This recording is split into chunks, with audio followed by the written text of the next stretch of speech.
We're live.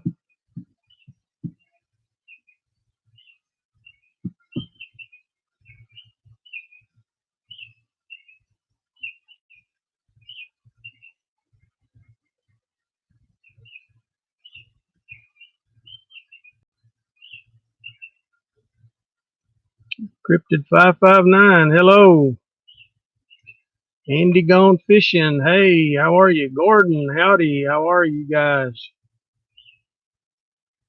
Hey, Chris. Joe Montana. Hey. Hey, Jeff. Power Stroke. Hello. Ramona. Hi.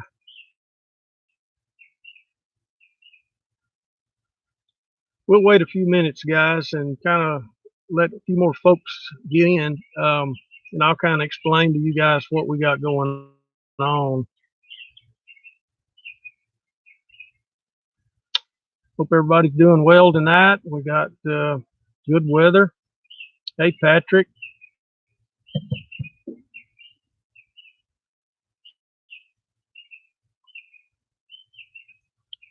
Yeah, Patrick. A lot of folks that follow us are Robert Dotson fans.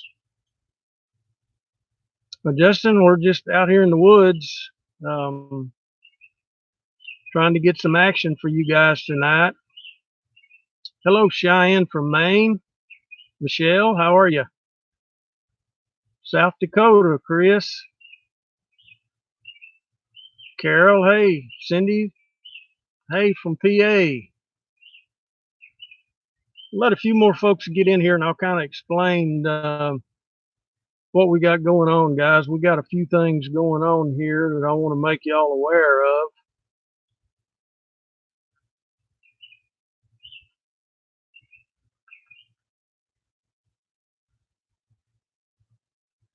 Robert was the best researcher. He was a good one. We learned a lot from Robert.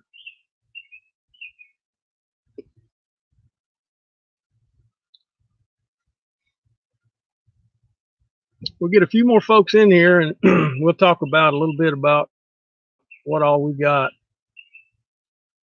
Ronnie, good evening from Tennessee. Good to see you in here too. Hey, Drew. Good to see you, Drew. How's Corey? No, Carol, the bugs aren't biting. We got a thermocell. We got a thermocell going and a what do you call that candle? Citronella candle going, and we're trying to fight the mosquitoes off so we don't have to deal with them. Martha, hello from North Carolina. Yeah, Justin, I'll talk about that a little bit once we get going. Well, thanks, Gordon. We appreciate that. Corey's awesome. Huh, Drew?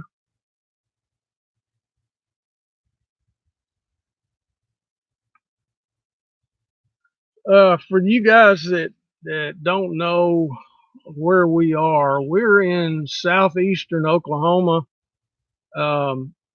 close to the Ouachita National Forest.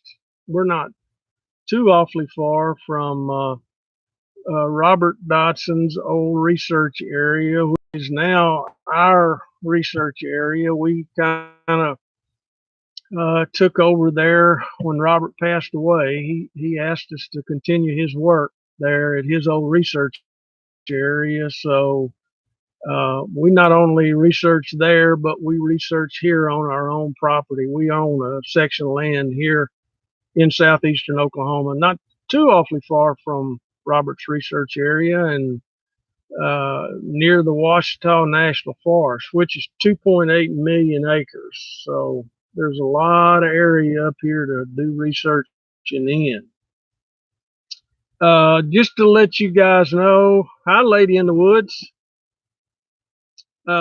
If you've got any questions for us as we go along, be sure and put them in all caps so we can kind of keep up with the questions. The chat rolls so fast that we can't keep up with the questions unless they're in all caps, and we can see them a whole lot better if they're in all caps. We got down here sometime after lunch. Checked on some game cameras that we had up, um, and just did a quick search through the property. Hey, Carl, you changed your name, bud. L.A. Swamp Ape. Good to see you in there, Carl. La Swamp. Do what? La Swamp. La Swamp. La Swamp Ape. Well, that's a good name for you. But anyway, we got down here yesterday afternoon, looked around a little bit, some of the areas that we know that they frequent through here. We didn't find a whole lot. We looked at our game cameras, checked the SD cards. We did have, if y'all remember the last live stream we did, I had a picture I'd got off one of the game cameras that looked like a hairy arm that was sticking out in front of the camera. Well, in another location, yesterday afternoon, I got the same thing on the game camera, which it just looked like a big hairy arm sticking in front of the game camera, but it was in a complete different area, different location from the one before. So, I'm not gonna try to say what it was. I know it wasn't a coon, it wasn't a possum, wasn't a dog, wasn't a deer. But that's two different locations that we've got that same thing on game camera. But there really wasn't a whole lot as far as finding any footprints or any of the structures that had been added to or taken away from. So this morning, Sheila had some carpentry work she wanted me to do down here. So we worked all morning doing some carpentry work. And I guess 1 or 2 o'clock, we came in, had some lunch, and decided we'd take a little nap. No, it wasn't a black bear either, Andy. It was a light color, not white, but a kind of a grayish color. It was long and shaggy. It looked like the same arm as in that other picture. Not arm, or whatever it was. Just in a different location altogether. But anyway, we came in about noon and had some lunch, and we were both pretty tired, so we decided we were going to take a little nap. And I guess about 3 o'clock, a rock hit the back of the cabin, or a stick or a rock or something hit the back of the cabin. It was loud enough that it woke us up. Of course, I came out and looked around and tried to see what was going on, and really didn't find anything, but it was loud enough that it woke us up. It was very loud. Something hit the back of the cabin. Same thing we had previously a couple of weeks ago or a month ago when 3 rocks hit the back of the cabin, and we went out and to see what was going on and film that juvenile standing back here in the woods, standing by a tree. But other than that, it's been pretty quiet around here. We did this morning, middle of the day, while we were out here working, did hear some of those owl sounds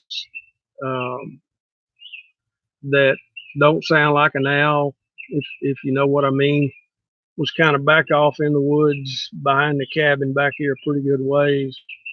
Starts off sounding like an owl, and then toward the end you can tell that it wasn't an owl. So we had that going on. So are they here? I don't really know, but we have had a little action going. Yeah, an 800-pound owl, Ramona. Hello, Leonard Mott. Good to see you. But we've got some things going on here tonight. I pulled out one of the old Robert Dotson tricks. I've got a cantaloupe way down in the woods that's tied to fishing line that runs all the way back up here, and it's tied to a tree right here beside us with a bell on it. So if anything messes with that cantaloupe down there, this bell's going to start ringing, and we'll know that we got something going on down there. Let me ring the bell, see if I can hear it. Let's see it. You see me? Just barely. You see those bells? Well, that's tied to some fishing line that runs way down in the woods, and it's tied to a cantaloupe hanging out of a tree down there. That's an old Robert Dotson trick that he used a lot and had a lot of success with that. So we're going to see tonight if something messes with that cantaloupe down there. We'll know it because those bells will start ringing. So during the live stream, if you hear those bells start ringing, you'll know we got something going on. Also, down at our gifting area, it's down in the woods actually it's back over this way, but I've got a recorder running down there. I'm gonna run a recorder all night down there. Just to, we've had some things come up missing down in that area down there, and if anything happens down there, I've got that recorder running down there that's hidden real well. So we'll see what happens. If the bell starts ringing, you guys will know there's something going on down there. I do have my night vision camera. I've got my night vision camera, so if that bell starts ringing, I'm going to try to get some footage down there of what's messing with it, if I can get down there before it takes off. I've also got the regular camera, so if anything goes on, I'll be able to get the cameras rolling and try to get it filmed for you guys, and the recorder that's set down there. Have we ever tried wireless motion detector?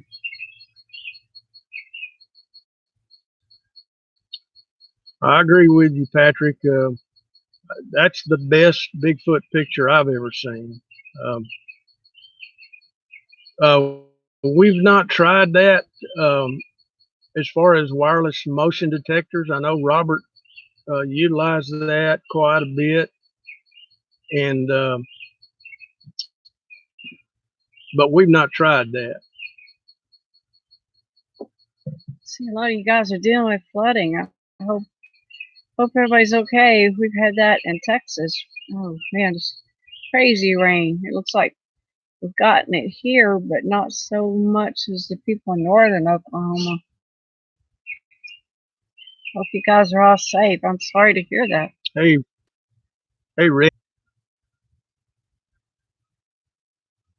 Thanks. The camera down a little bit. Thanks. Okay, there. It's probably just me moving around.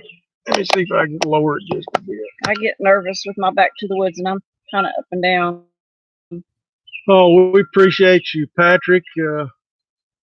We do work hard doing this, and it's all for you guys. We want to try to get the best footage as far as video and all of the evidence that we find. We get it on camera for you guys. We want you guys to feel like you're right there with us. Are you guys hearing me okay? It sounds like I'm getting a little feedback on the microphone. Are y'all hearing okay? Well, thanks, Bigfoot Busters. Appreciate that. Thanks, lady. We were actually going to call you, Drew, and we got busy. We were going to call you and see if you wanted to come up and set that booster up for us and sit here and fight off the mosquitoes with us, but we got busy and the time slipped away from us. It seems like it's doing okay tonight. Again, you guys, if y'all see any movement back here behind us, or when it gets dark, if y'all see any eye shine or anything like that behind us, please call it to our attention. We can't see behind us, obviously, and I sure don't want to get snuck up on. That thing that you see right there is the bell. This is the bell right here, so it may start shining at night. So just so you know, that's not a booger. That's hopefully a bell that will go off. We were down here, I guess, 2 weeks ago, and I think it was Saturday or Sunday, I don't remember, but we were kind of trying to get rounded up and get back home. And Sheila walked down, 40 or 50 yards in the woods back to the west of the cabin. She came up here and got me and said, "You need to walk down here and look at this." And this is what she found. We actually cast it. You guys see that?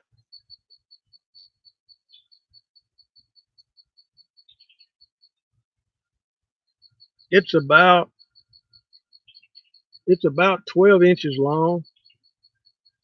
We feel like that it's a juvenile that hangs around here quite a bit, and we've seen one time, and it likes to throw rocks and stuff like that. But this was about 40 yards from the cabin, right in the edge of the wood line on the west side of the cabin.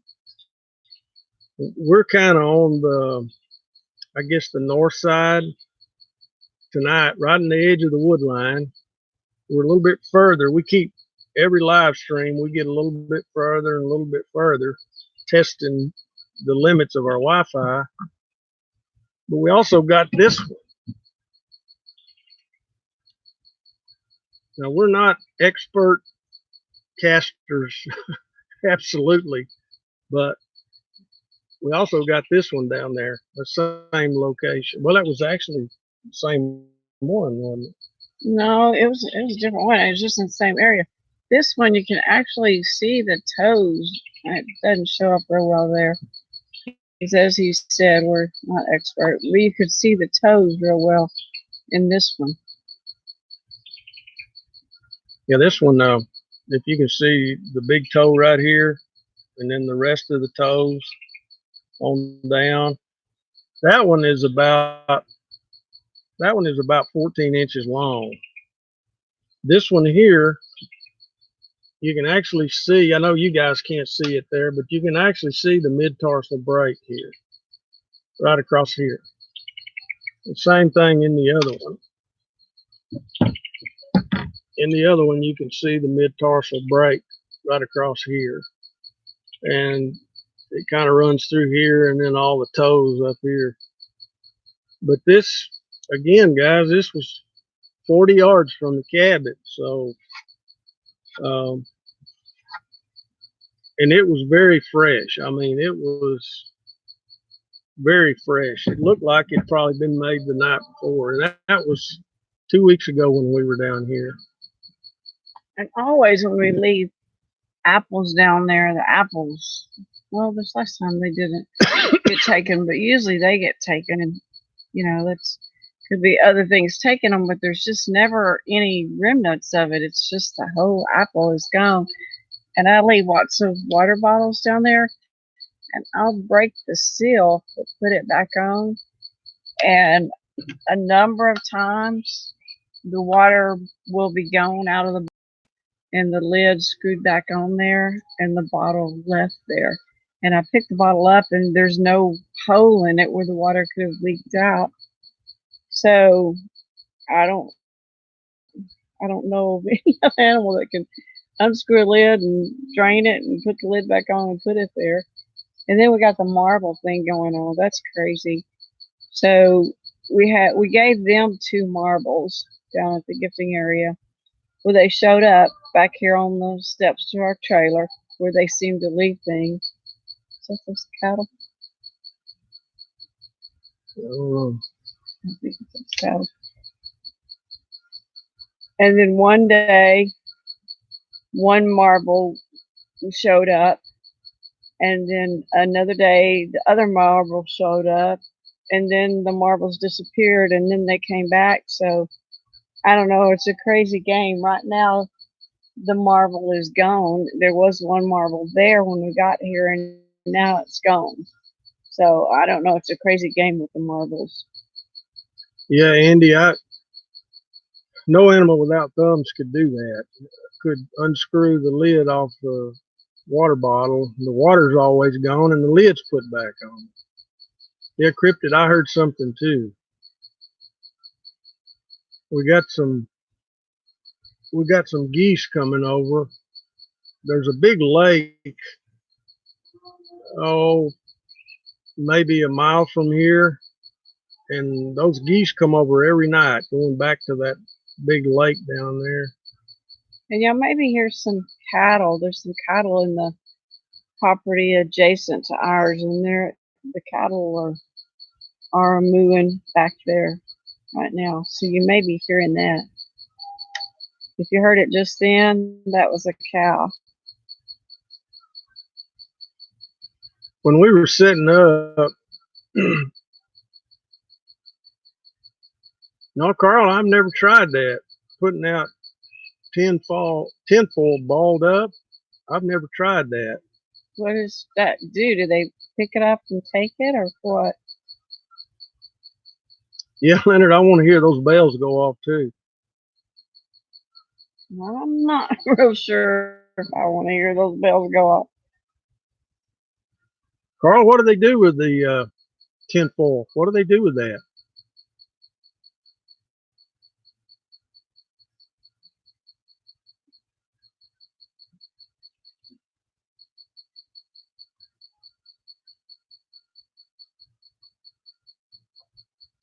They just like shiny things? I think they do like shiny things, you're right. Hello, Joe. They like the marbles. They've taken marbles from us before. I don't know what they do with them.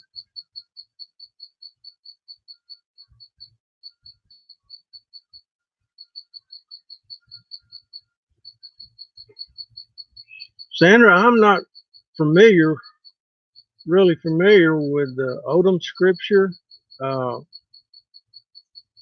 We have had some glyphs here on the property down at our gifting area where there was a Y stick shoved in the ground and another stick laid in it this way, and then two sticks parallel on it. So they've done that 2 different times down there. Is it some form of communication? Is it a sign? I've actually got a video out there on the channel where I talk about, I think the name of the video is Bigfoot trying to communicate with us. But I'm not sure what that means. It was obvious that it had to be placed there. It was a Y stick shoved in the ground with another stick laying on it with 2 sticks parallel. And the path down to the gifting area, in 3 different places, there's a large Y stick. In fact, there's a log laying across the path down there, and when we came back this time, there's a large Y stick laying on that wood. Could have fallen down on the tree, I don't know, but it was just of that log. Caught some strange sounds on some video. There's also video out there on the channel that's titled, "Does Bigfoot Communicate in High Frequency Sound?" We were down in Robert's old research area, and Udell actually saw one go across the creek up into a patch of woods, and I was about 300 yards away. So I got across the creek. Sheila and I got across the creek as quick as we could, got up in that area of woods and started filming. When we got back and reviewed the film, there was a high pitched whistling sound that we didn't pick up with the ear. We didn't hear it, but the camera picked it up. And previous to that, Robert had talked about picking up that same thing, that sound. He called it a grass whistle. Uh, like when you're a kid, you put a piece of grass between your thumbs and blow. It makes that whistling sound. But this was at a very high frequency.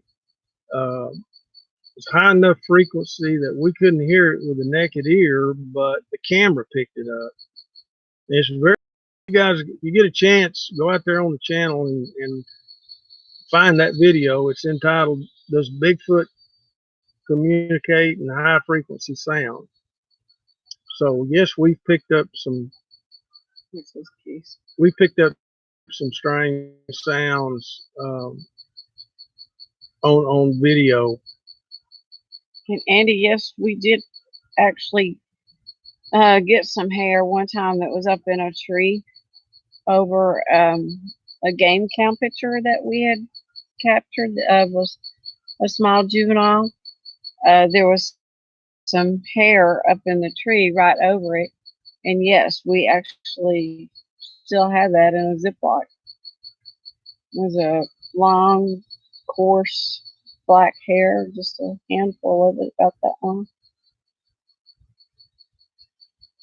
Carl, I don't know why that would work. I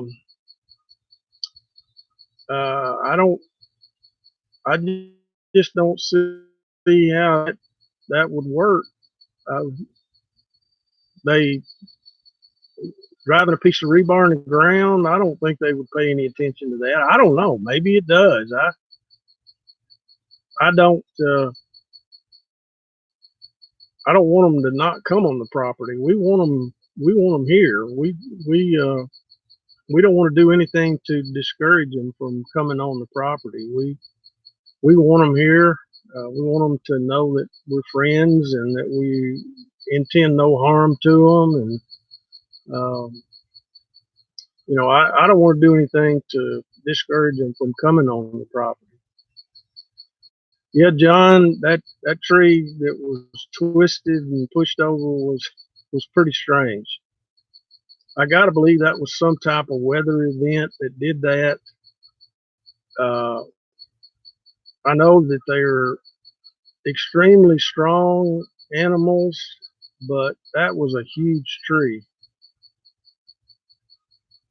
Sandra, I'll do some reading up on that Odom scripture. I'm not familiar with that either, but I'll sure look it up. And to Sasquatch Omega, first time dropping in, welcome. We're glad to have you. I hope you enjoy the show. Yes, we do find limbs on the ground like markers or arrows. We find that frequently. Yeah, we found quite a bit of that. Of course, there's tree breaks. You know, a tree this big around that's just twisted and broke off. We find a lot of that. I'm looking at one right now that's about 5 foot high, is just twisted and broke off, and it's pretty fresh. I don't remember seeing that the other day when we were here. So we find quite a bit of stuff like that. It's so wet right now, we can hardly even get to the back of the property, even in our side by side. We've got mosquito swamps everywhere.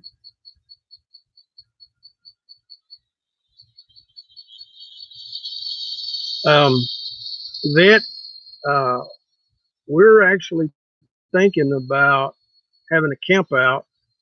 Will probably be later in the summer.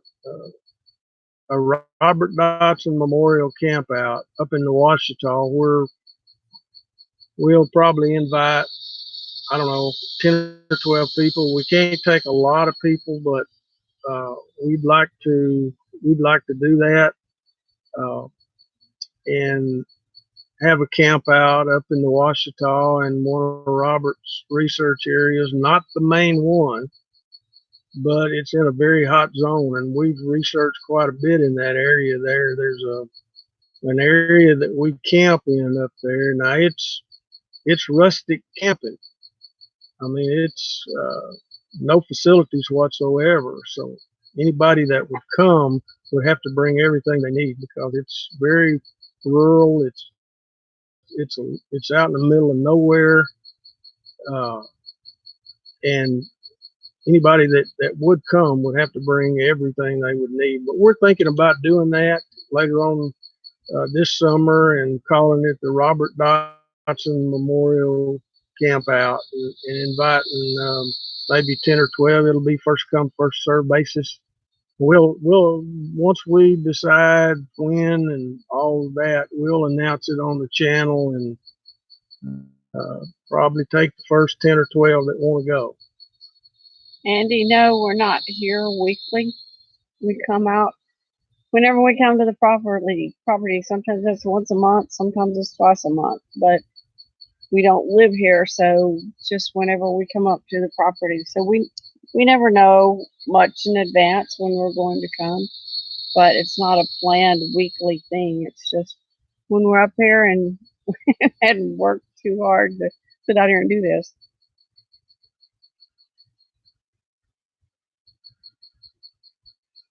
Well, thank you, Sandra. We appreciate that. Subscribe to the channel if you hadn't already, and we appreciate you watching our videos. And Yvette, if you're in Jonesboro, Arkansas, you're not too awfully far from where we would be. We're suffering a lot. That's why we needed to call Mr. Drew and have him come help us out. Sorry about that, folks. Is it buffering a lot? Sasquatch Omega? Yeah, we're pushing the limits of our Wi-Fi, trying to get as far out here in the woods as we can. Wish there was some way we could do a panoramic view to let y'all see how we are. Here we are, and the woods are totally around us, and our campsite is that way. So we're broadcasting through the trees and through a metal building, so that's why it's buffering a little bit. Yeah. Next time we'll grab our buddy Drew and see if he can come help us out. Tracy's watching from Saskatchewan, Canada. We appreciate you watching. Okay, Drew, we'll take you up on it. Come prepared for Tick City. No, John, we hadn't done any wood knocks yet. I wanted to kind of wait till it gets dark, a little darker before we do a wood knock. But I've got the old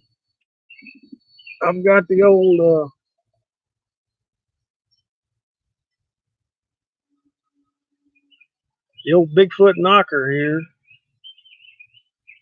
It's ready to go, but I'm gonna let it get a little darker. For you guys that are in the woods a lot and worried about ticks, we tried something different. I bought this Promethean spray off of Amazon, and you spray your clothes 3 ounces on each garment. Let it hang for 2 hours, and it's supposed to be very successful in keeping the ticks off. I don't want to jinx it, but so far we found it to be very, very good. And I get it off of Amazon if y'all are in the woods a lot and want to try that, because man, we have ticks so bad here. So we're constantly looking for ways to defeat the ticks. Yeah, Skin So Soft is great, but it also causes everything to stick to you. Like if you get sweaty or like you're going to get here or dirty, everything just sticks to. I have that problem. It just sticks to us so bad. But this doesn't smell after it dries. I mean, I totally soaked our clothes and our socks and our shoes, and we're going to knock on wood, but we haven't had any trouble with it since we did that. Ticks are bad in the Sam Houston forest, Jamie. I bet they are. We do a lot of research down there. We hadn't here lately, but in fact, Drew went on an expedition with us to down Sam Houston National Forest. Yeah, we have to watch our dogs real close too, Jamie. I finally gave in and gave them a pill, which I don't like to do. So we'll see how that works for them. I don't like to give them unnecessary meds, but it was seemed better than having them get ticks on them. Eric, I've never really paid any attention to sightings as compared to fault lines. I'm sure if you knew where a fault line was, you could do some research and plot sightings and just see if they correspond. But I've never really paid any attention to that. I don't know if there's any significance to that or not. Bigfoot Mama, it's something like permithian, like Permithian.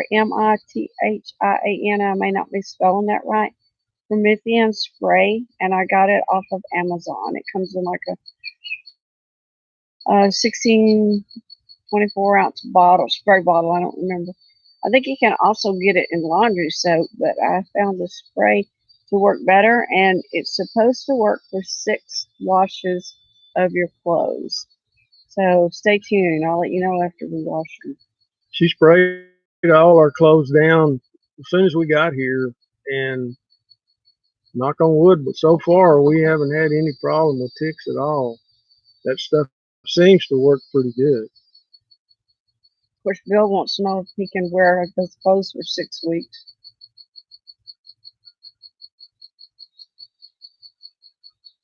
Yeah, Hensley, you're probably right. I was going to say earlier when I was setting up earlier, getting everything set up so we could go live, I saw some movement back here.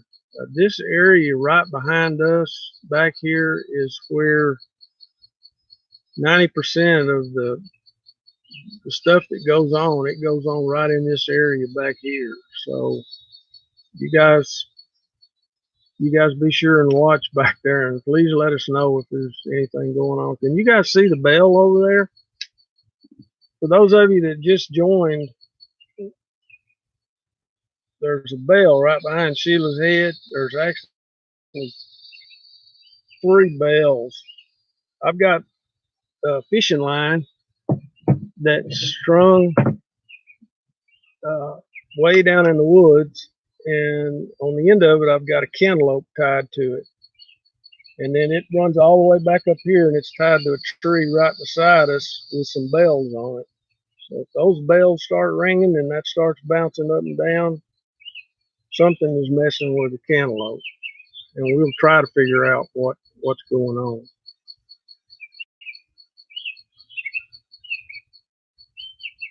Yeah, there's a lot of access for them, Leonard, to get to us, because like I said, it's just woods, just solid woods all around us. So even though we don't feel like they live on this property, there's so much woods here they could be just moving around between each property as the food takes them wherever they want to go. John, we've been growled at several times.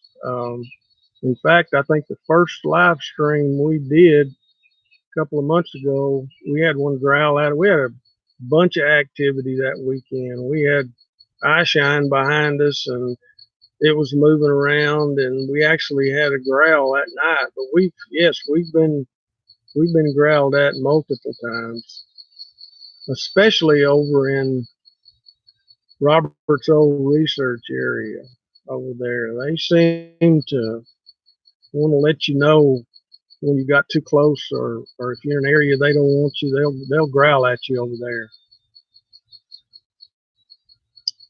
Somebody asked earlier about my thoughts on cloaking. Did you hear that? Mm-hmm. Did you think it was that way? I thought it was that one. It's just something, just some noise back here. Somebody asked earlier about my thoughts on cloaking, or our thoughts on cloaking. Andy, you heard it too? Almost sounded like a howl. I've never seen any evidence of that. Uh, I've just never seen any evidence of that. Um, now, MK Davis has got some good stuff on the hair that's supposed Bigfoot hair that's almost translucent, which means that they would take on the color of an object they were standing by. So if they were standing by a green tree, that hair with the light reflection would almost look green, Like a chameleon. almost like a chameleon. Yeah, to where they could actually, they moved to another area that was a brown tree, then their hair would take on that color. So that may be some of the stuff that people are thinking might be cloaking. But again, we've never seen any evidence of that. I just haven't found that in our research.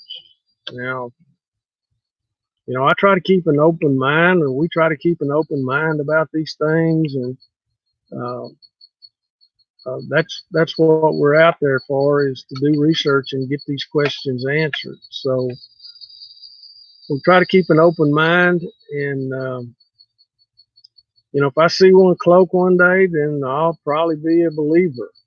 But right now, we've not seen any evidence of that. I think they're a living, breathing, bleeding animal, uh, just like any other animal out there. And I just, again, have not seen any evidence of that. Another thing we got going all around us is lightning bugs.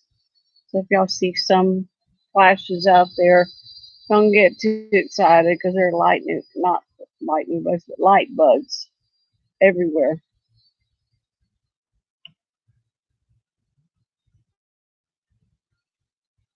Jamie, not to any that I'm aware of that have that translucent hair. The hair that we recovered down in Texas uh, was not translucent. I mean, it was as black as it could be. It was about 6 inches long and real coarse, thick black hair. But we did recover some down in Texas. In fact, it was in the same location that we got the juvenile on game camera down there. Those of you that have seen that picture, uh, it was right next to where that juvenile was squatted down there. It was tangled in a tree about 8 foot off the ground, but we did recover that hair. It is not translucent. I don't know what kind of hair it is. I've never seen any animal in the woods that have that type of hair, like a deer or a hog or anything like that. And how would it get 8 foot up in the tree?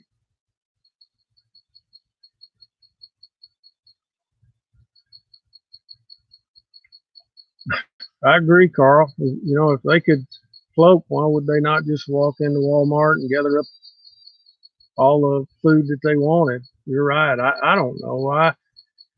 Like I said, we try to keep an open mind where this is concerned, but just not seeing any evidence of it. I have seen some videos that MK Davis and others have done on the translucent hair, which to me makes total sense, that they would take on the color of their surroundings with a translucent effect with their hair.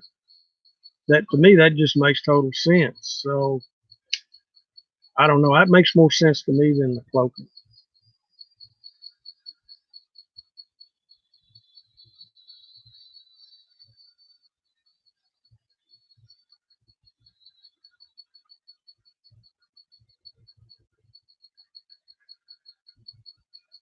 Shane says for a tip for the researchers out there or suggestion, plant cucumbers along a water source and let me know what happens. What do you think's going to happen, Shane?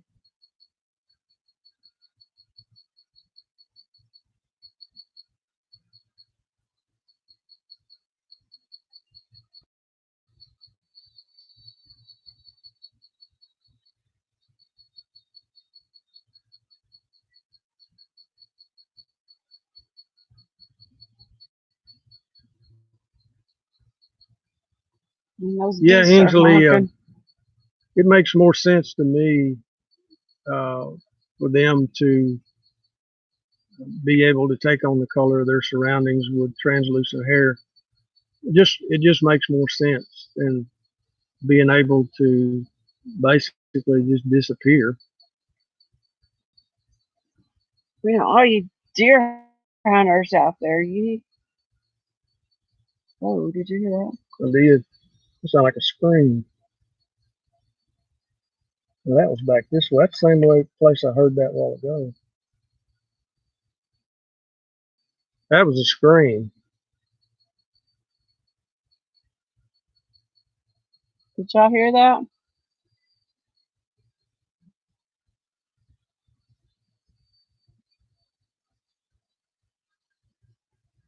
What I was saying is, I've been deer hunting. I've got my parabolic on.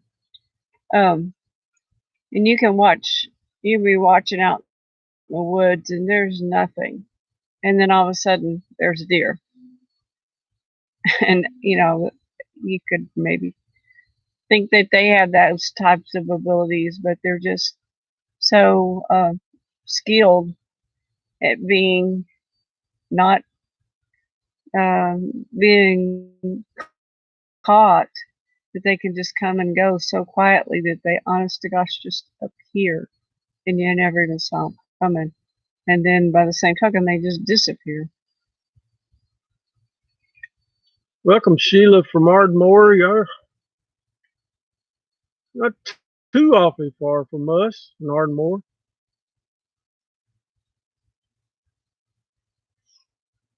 Again, guys, if y'all have any questions for us, and guys, there's no such thing as a silly question. If you got a question and we can answer it, we'll certainly do it. So please ask. Um, just be sure and put them in all caps so we can kind of keep up with them. Let's do a knock and see if we can get any kind of response after hearing that scream or howl or whatever it was. Where's that on? Okay. So,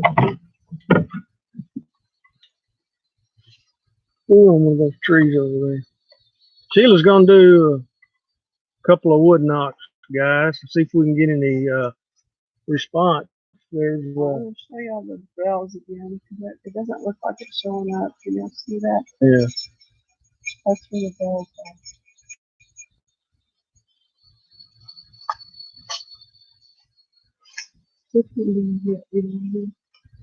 Well, that far one. Sheila's gonna do a couple of wood knocks.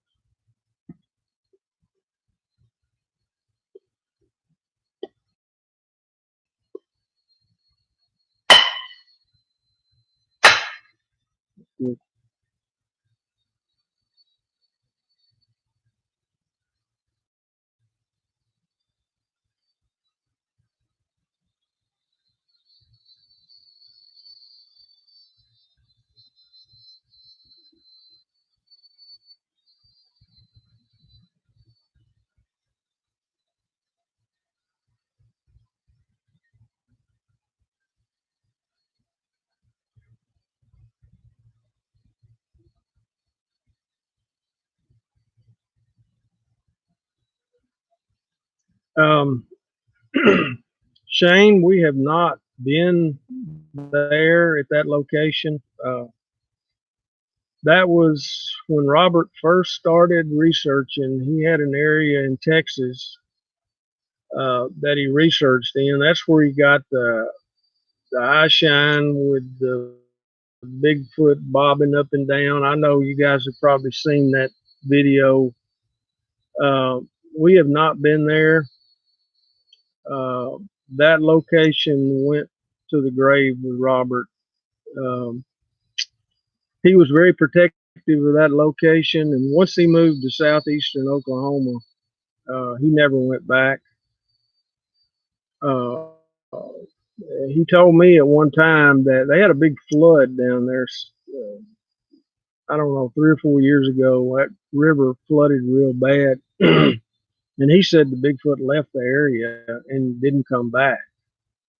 So that's one of the reasons that he moved to southeastern Oklahoma and started researching up here. But um, that location is secret. It's still secret. As far as I know, there's not anybody that knows where that's actually located. I've got a real good idea where it is. He's gave me some hints uh, about where that location is, but the specific location, I don't think anybody knows. Yeah, Jamie, that's why he didn't go back. He said they had a huge flood down there, and Bigfoot left and didn't come back.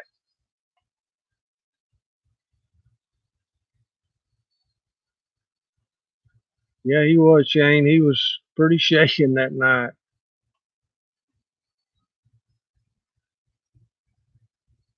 You know, we're still listening for those bells. I think if that's going to happen, it's going to be after really pitch black dark.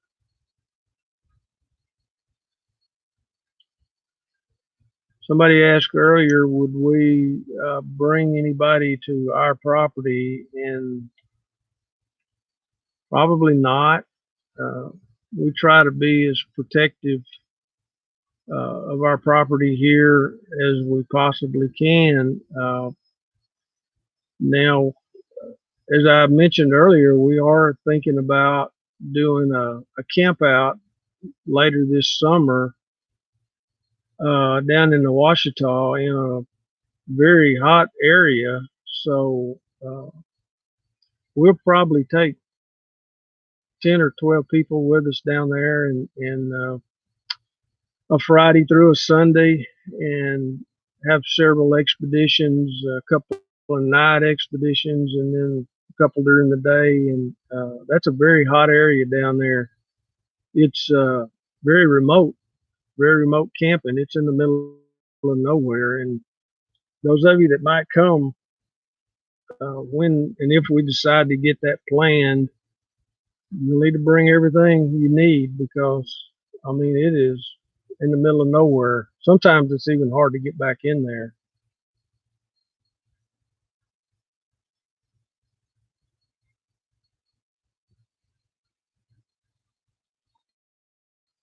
We didn't need to not be scared to go out in the woods at night. That's when we get the most fun, the most action. One time remember we were way back in the woods when we had that lady with us and we started hearing some activity. She wanted us to get out of there right now. We were like, she wanted to go. Nope. You're in this for the ride. That's what we're down here for. There are so many lightning bugs out there.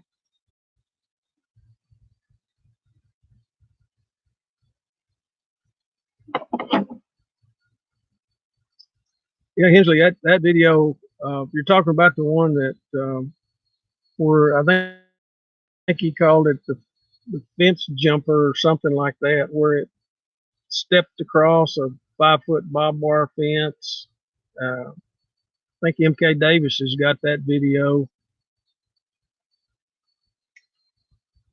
I hope so, Amanda. I hope they think we're trustworthy and protective of them. You know, we've been here since last October trying to make them understand.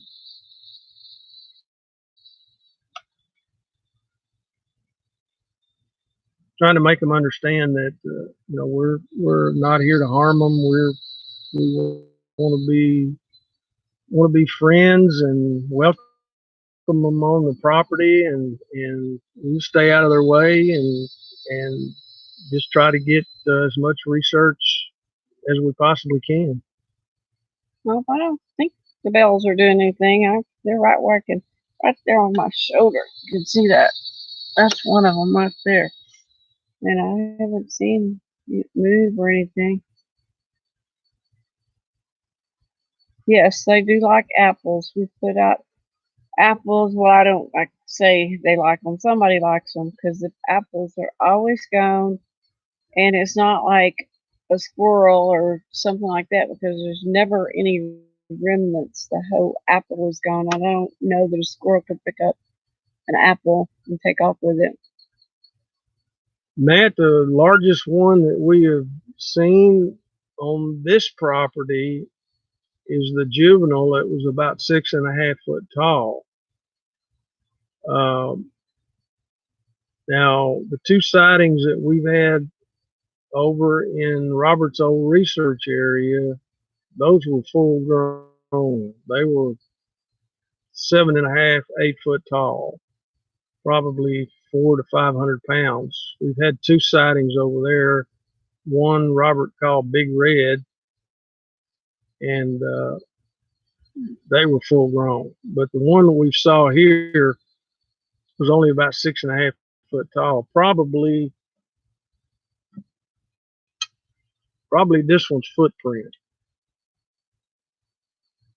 And yes, we have been to Kentucky. Was it Western Kentucky that we went to? That was Eastern Kentucky. We've been to Eastern Kentucky. That's a dog barking. Yeah, we had a great trip to Kentucky.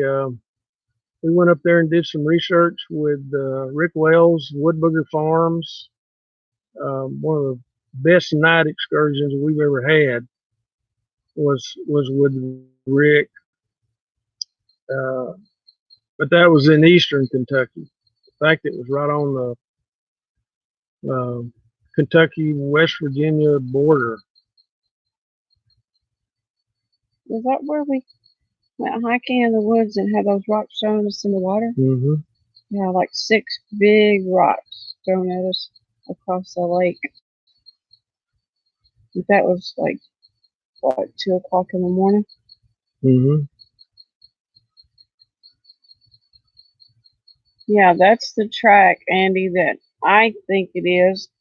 And we've seen that same track size all over the property. So we think it was that one. We think it was the same one. I say it's a juvenile. One of our subscribers sent me I can't remember who it was, and I apologize if you're on here. But one of the subscribers sent me an overlay of me standing there by that tree, and then the Sasquatch standing there by that tree, and it was about 6 inches, maybe taller than me. Maybe not quite that much, and I'm 6'2", so I'm thinking it was about 6.5 foot tall. Maybe it was full grown. I don't know. The creepy part about that footprint is I was walking in the woods. So our cabin is facing this way, and I was walking in some woods, like just circling around it. And if you circle around, it came right up to about right there. That's where that footprint was. So whatever it was checking out our cabin because it had to walk. There's a real steep hill, and I have a hard time climbing up it. There's a real steep hill that I had to go up trying to take a shortcut to get back to the cabin. And just almost when I stepped in the opening is where I found those prints. So it was what, 40, 50 yards from our front door? Yeah. So it was checking out the cabin, which always makes me worry about the puppies. I think the camera probably makes this look larger than what it is. I think it's... Hold it back. You're way up against the camera. Yeah. Here's my cell phone. Put it up against my cell phone. Yeah. Or a bottle of water. But we think that this is the same one that we got on camera that day cabin. We think it's the same one. Okay. What was that?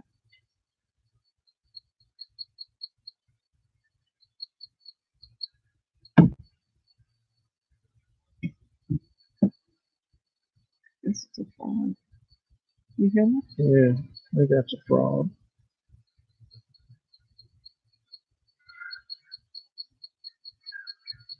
John, we have thought about that. DNA testing is extremely expensive. Uh, y'all remember the Nerf football that we had down at the Gifton area that they brought it back up here and put it on the doorsteps of the camper, and it was all chewed up or tore up, had teeth marks that looked like somebody had bit into it. I mean, that kind of teeth marks. But DNA testing is just so expensive that you know, if somebody came forward and said, "Hey, I'll test that for you," we'd be glad to submit the stuff that we have, but it's very expensive. But they do like the water bottles. I've left 3 or 4 at a time, and every one of them is empty.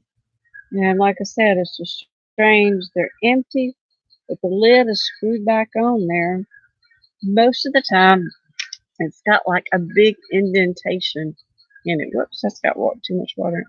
It's got a big indentation in it, like maybe a big heavy hand or something squeezed it. But it's usually about 3/4 empty.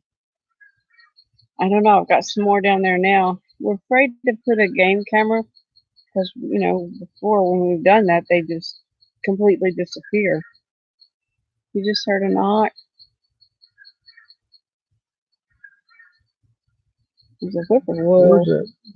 Where's that light?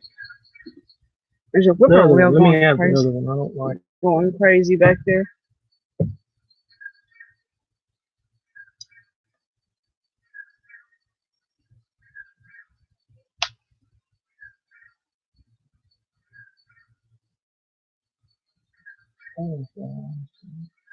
Like I said, there's so many lightning bugs out there. If they don't be still, those lightning bugs are moving.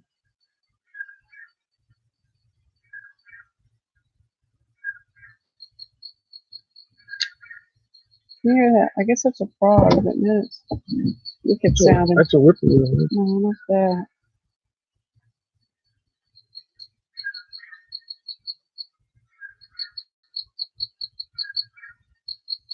It's getting pretty dark here, as y'all can tell. Yeah, Matt, I think we've all been kind of fascinated about this subject since we watched the Legend of Boggy Creek.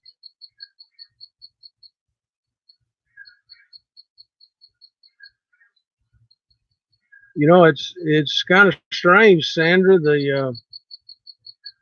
When there's activity here, uh, it seems to stop about 10 o'clock.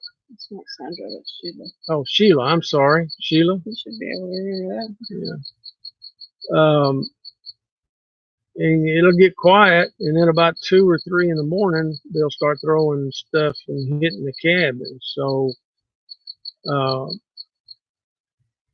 we've kind of pattered them a little bit when they're here about the activity going on like crazy till about 10 o'clock, and then it gets quiet till about 2 or 3 in the morning, and it starts back up again.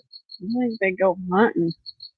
And if they have a good hunt, then they got a full belly and they feel like messing around.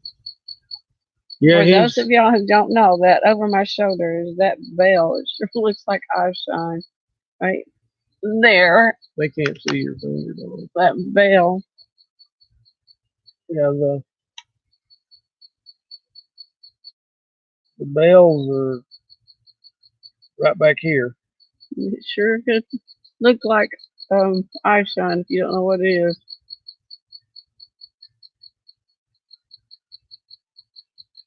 Same thing with you, Carl. Yeah, we've got a kind of a theory about from 10 to 2 or 10 to 3 is their hunting time here. We've got so many deer and hogs on the property that I think maybe from 10 to 2 is their hunting time, and then once they get that over with and get their food, then they come back and start harassing us, throwing rocks and stuff. Above the bell? I do see what you're talking about. You see what you're talking about? Mm-hmm. I'll turn around real slow and see if I see anything. Keith, we don't think they live on this property. We haven't found any evidence of that. But we think that they pass through this property frequently. I think they utilize this property as a hunting area. There's just so much, it's a target rich environment for them. There's just so much food for them here with the deer and the hogs, and there's just so much food for them here. I think they utilize this area as a hunting area and frequently pass through here. I don't think they stay here all the time. In fact, sometimes we come down here and we'll stay a week or 10 days and there's nothing going on. And then the other times we come back and there's stuff going on all over the place, day and night, with them leaving gifts and throwing rocks and hitting the cabin and finding fresh footprints. So I think they just pass through here and utilize this area for hunting, but we don't think they live here. The thing you're seeing above the bell is there's just a kind of a hole in the tree canopy back there. When I turn around and see it, I can see it clearly. It's just a hole in the canopy, and there is some moonlight back there. And it's, ooh, that bell, did it just move?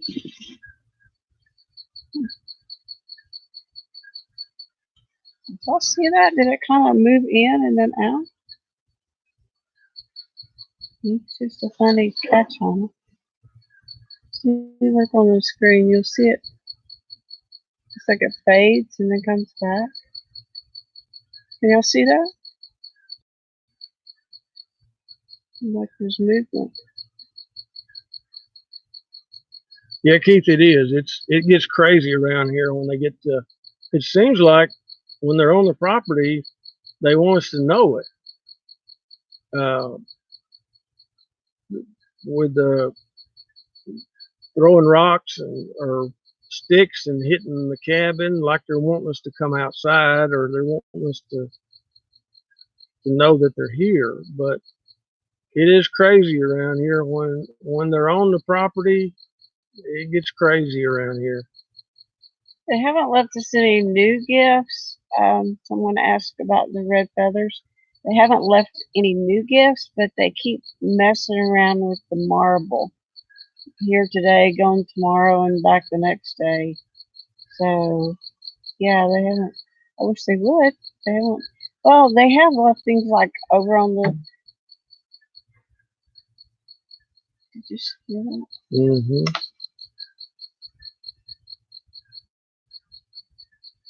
I don't think it could be our movement because look, see, I'm moving right now and it's not affecting the bell.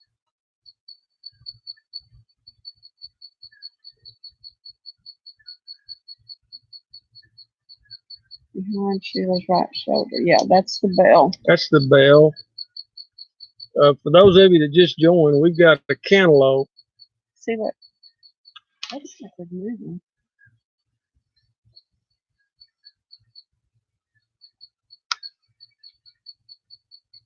It's not ringing, but it's moving. Those of you that just joined, we have a cantaloupe down in the woods that's tied on some fishing line that's hanging in a tree.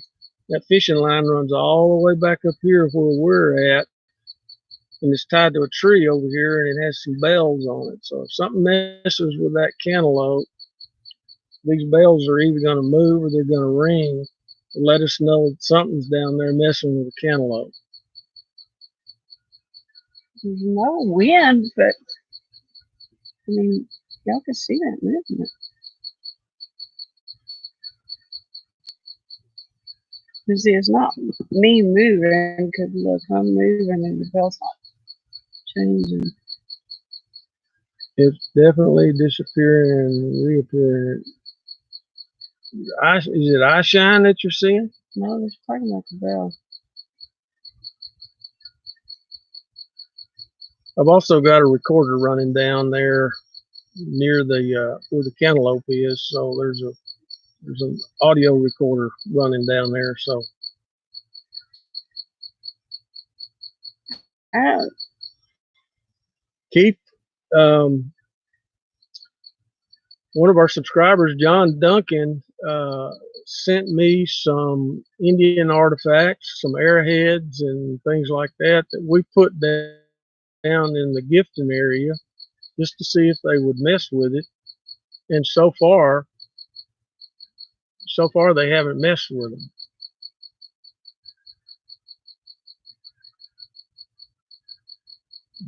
Jeff, you talking about the cantaloupe? It's probably 5 or 6 foot off the ground. there's some ever so slight movement in it. There's not any wind. But if you watch that bell, there's just some very subtle movement. Maybe a bug landed on the wire or something. I don't know. See, look at it right now. It's maybe something like a bug or something's getting on the wire. Wire? You mean the fishing line? Mm-hmm. Well, it could be a reflection of the bell, but the bell's nothing's changing. The light's not changing. There's no wind. So I don't know. Thought maybe something walked in front of it, in front of the bells. Couldn't be because it'd be walking like It'd be right on top of us if it was. Those bells are 6 foot from my no, shoulder. they're further than that. About 10 foot from Sheila's shoulder. So Leonard, it's probably 150, 200 yards. You know what? What's the light? Could it be a bug flying in front of the light? What's the light that's shining on the bell up here? That might be what it is. It might be a bug flying in front of the light that for just a second changes the reflection of the bell. Hey, Florida Crypto. I assume you're in Florida.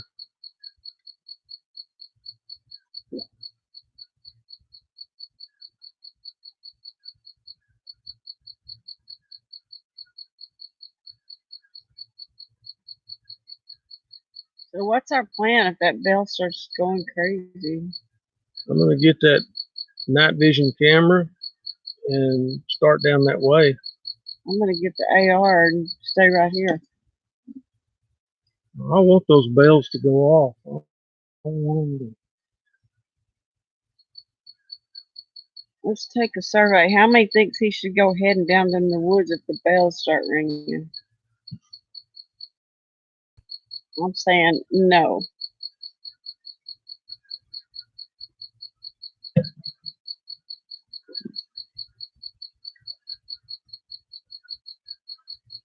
Oh, okay, Anthony, you changed your name. Is this the Anthony that was supposed to send us an email?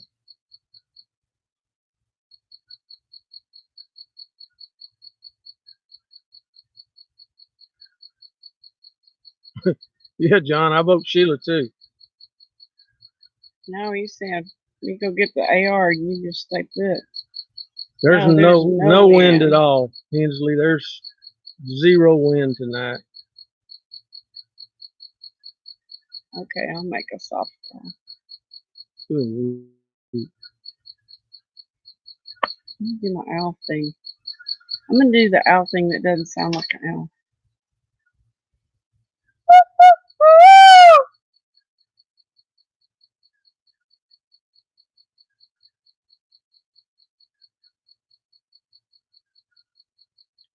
That's the Anthony that was going to send us an email that we needed to see. Anthony, we never got that email. I don't know if you sent it maybe to the wrong address or what, but we never got that email.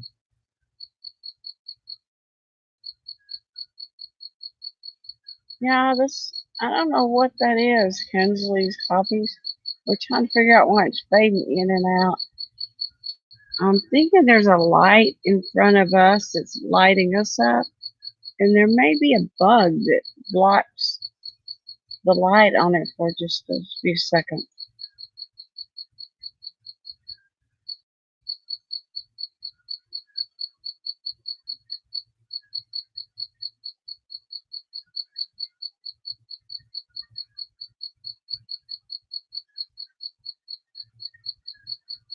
God bless you too, Eric. We love you too.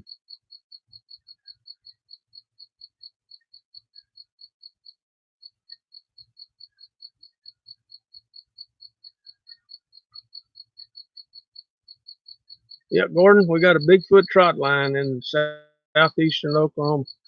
You know, that was one of Robert's uh, deals. He did that a lot. He had a lot of success with it too. If y'all remember, he actually had it on a fishing pole.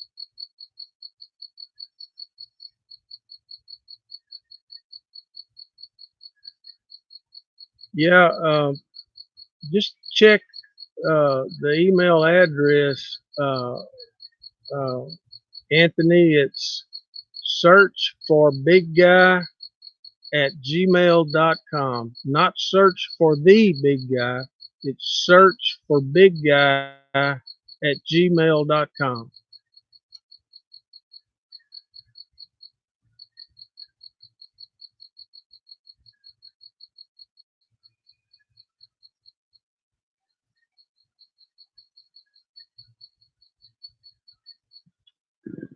I don't know what y'all can hear, but the woods are just alive with all kinds of sounds, just wood sounds. It's really pretty. Richard, I'm really not sure why certain people are that are in certain areas have more sightings than others. I think they're just in the right location. You know, we feel like these animals are just as curious about us as we are about them, and uh, just certain people that have been around them enough, uh, they just have more sightings, and I think that over a period of time, they become comfortable being around where people are at, especially if those people are leaving gifts and that kind of thing. And those people typically just have more sightings. I think you have to be in the right place at the right time. I know, remember that one weekend we were doing a lot of target practice, and we've had a lot.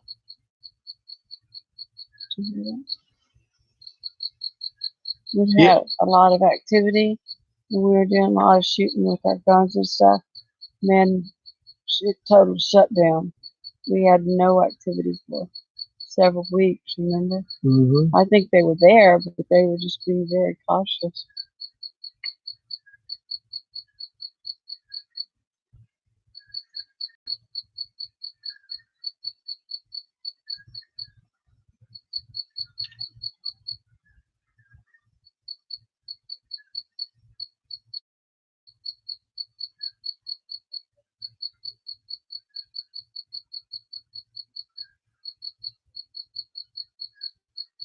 Well, thanks, Anthony.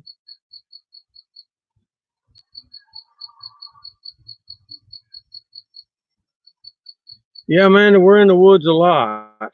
Uh, we try to we try to stay down here as much as we can. You know, our goal was to stay here for 2 weeks out of the month, and then back at home for 2 weeks out of the month. And you know, sometimes we're not able to do that, but we're down here as much as we possibly can be. Uh, What did you hear, John?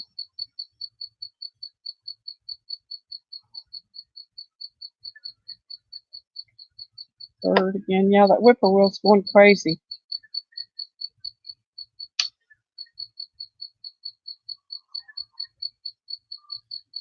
cucumber, the right at dark that night that we got that juvenile on camera, I had grilled a bunch of chickens on the grill outside, and did that have an effect and cause them to come up close to the cabin? I don't know, but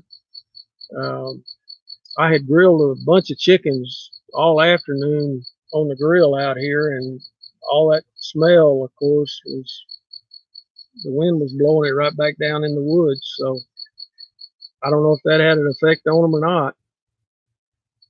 John and Amanda, what are y'all specifically hearing? Because there are so many noises out there right now.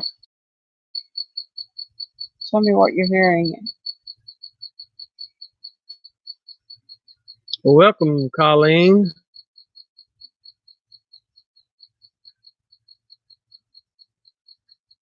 Yeah, there's a lot of crickets. I've heard people talk about that they prefer the liver and actually the innards of a deer uh, over just the meat. They'll eat that first. I've heard people talk about that, and we found deer in the woods,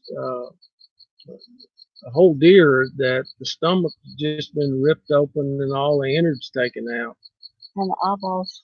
and the eyeballs. But they left the meat. Yeah, there is a whippoorwill that every once in a while just kind of goes crazy. Somebody asked earlier if that was a parabolic mic that Sheila was utilizing. Yes, it is. It's a parabolic microphone.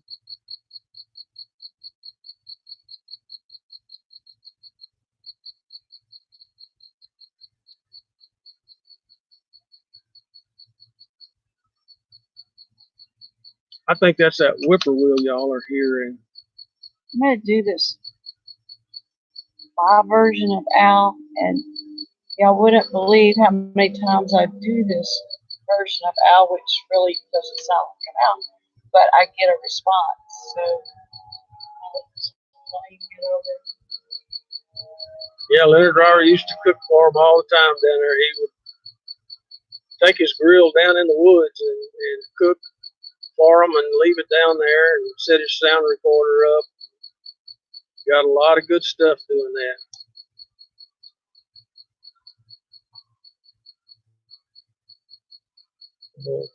Hello, Colleen. Welcome.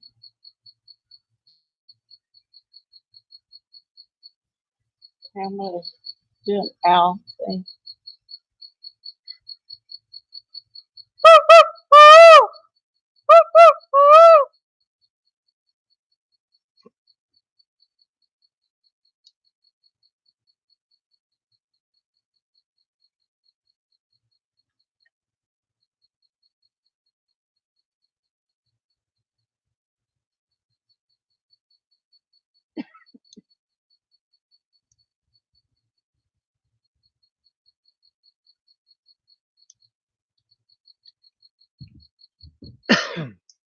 There's lots.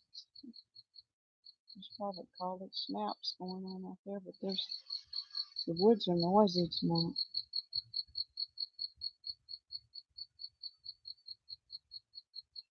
Did you hear that? Hmm.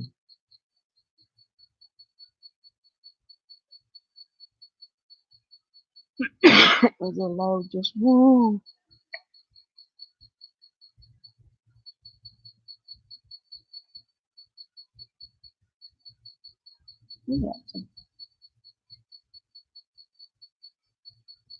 Yeah, John, that Here, listen, there's something moving back here.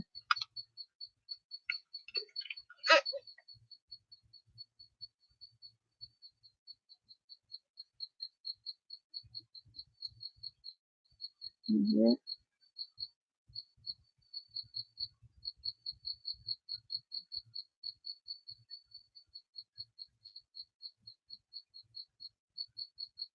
It's parabolic. You can definitely hear something moving back there.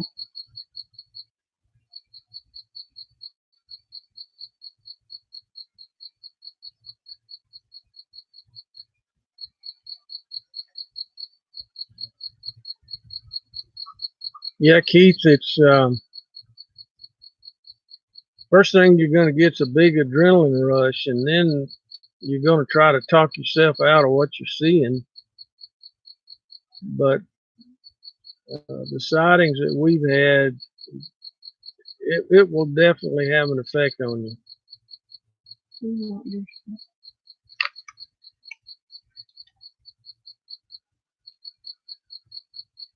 When I saw that one, Keith, was exactly like Bill said. I was looking through the binoculars and I knew that's what I was seeing, but I was trying to convince myself that wasn't what I was seeing. I mean, it was just a mixture of emotions in just like a few short seconds. Because that one I got to watch a good, I don't know, 3 or 4 minutes. And after I got past the, oh my gosh, this can't really be, then the adrenaline really hit when I saw that it really was. Because it was the one that we call Big Red, and it was, yeah, it was kind of unbelievable, the emotions that you go through. We haven't noticed that the Bigfoot have been more active with the bad weather. But we haven't really been up there. We've had a tremendous amount of rain up here in the last month or so. We were trying to do a live stream one night, and it was coming up. We were under tornado warnings and flash flood warnings, and we had 5 inches of rain that night, and then a couple of days later we had another 5 inches of rain here. So we've had a tremendous amount of rain here.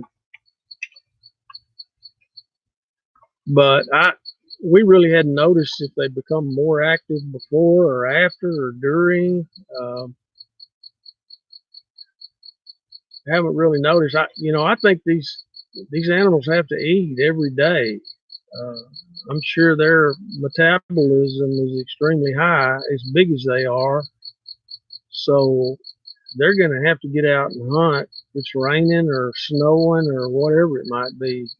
They're going to have to eat every day.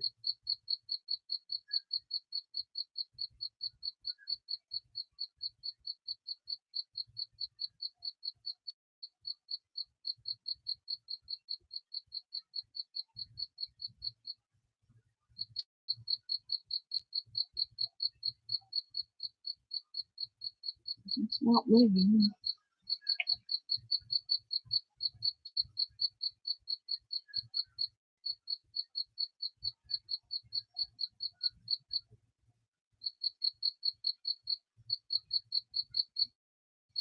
Thanks for stopping in, Jason.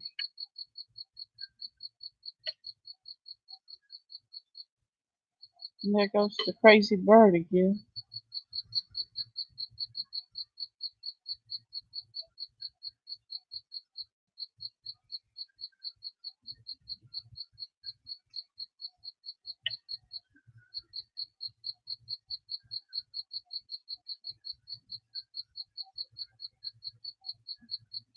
Shane, not really. Haven't noticed any difference between the rainy season or dry seasons as far as the activity. I think again, these animals have got to eat every day, and I don't think the weather really has an effect on if they're active or not.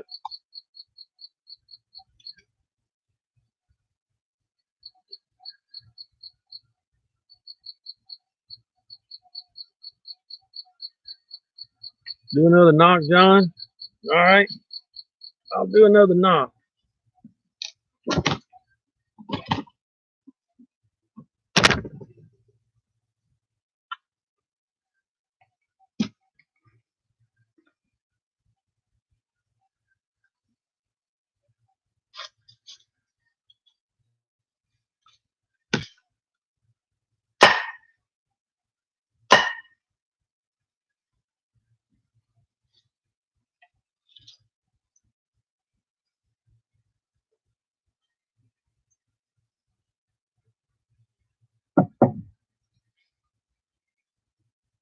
Bell's in the mood. All right, not done.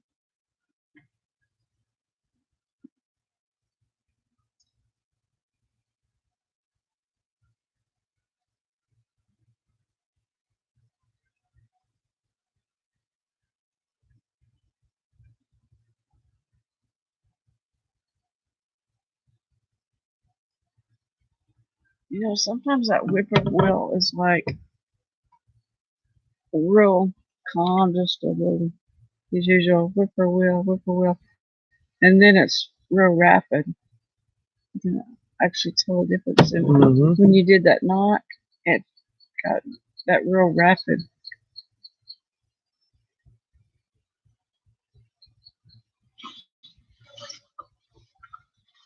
And it's not too quiet here. We're still hearing frogs and crickets and whippoorwills. Birds. The woods are alive tonight. They've been super quiet, but it's just really alive.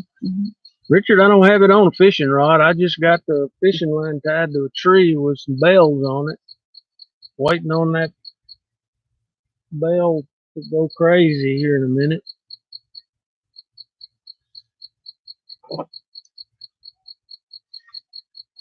Give him some of my wine. That wine is gone.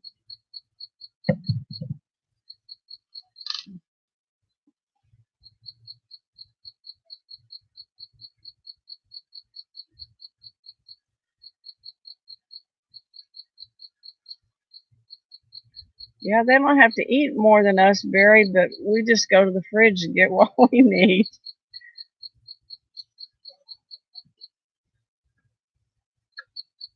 There's a lot of questions about how do they hunt. Do they hunt as an individual or do they go out as groups? Or we've talked a lot about that. I used to talk about that to Robert a lot.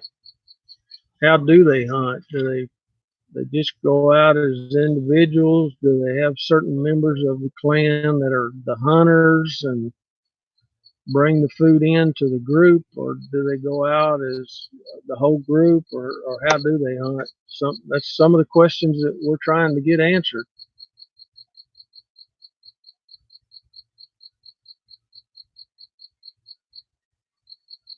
Yeah, Barry, that is the question. I don't know. I feel like my personal opinion is that an animal that large would have to consume a lot of calories. But again, we found deer in the woods that the whole deer was still there, but just the innards and the eyeballs were taken out, and all that meat was still there. Maybe they were coming back for it later. I don't know, but stomach was just tore open and all the innards taken out, and for whatever reason, maybe the eyeballs are a delicacy to them. I don't know.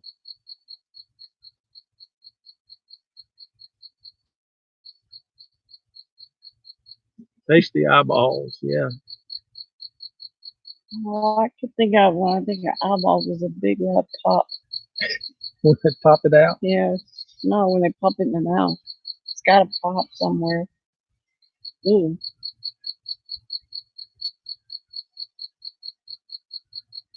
I'm hearing something that sounds like what Robert used to call a snap, like something step on a twig and it break.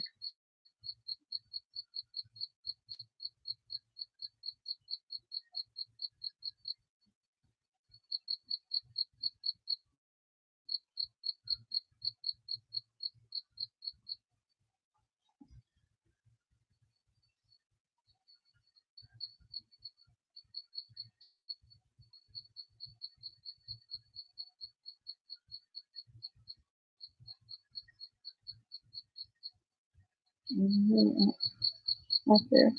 Yeah. Did Mr. Wade pass away? I thought he passed away here last year sometime.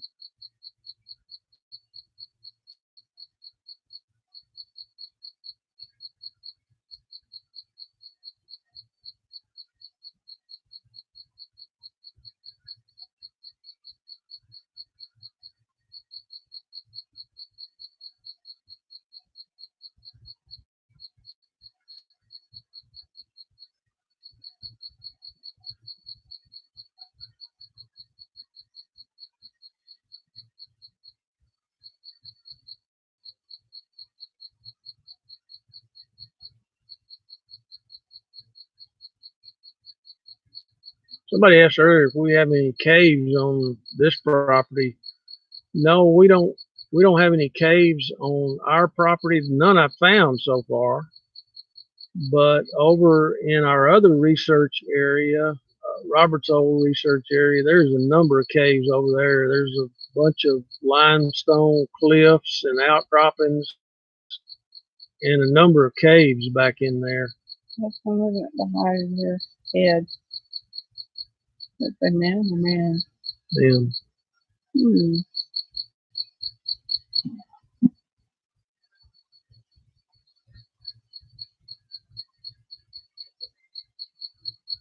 Look behind you. I'm afraid to, but I will.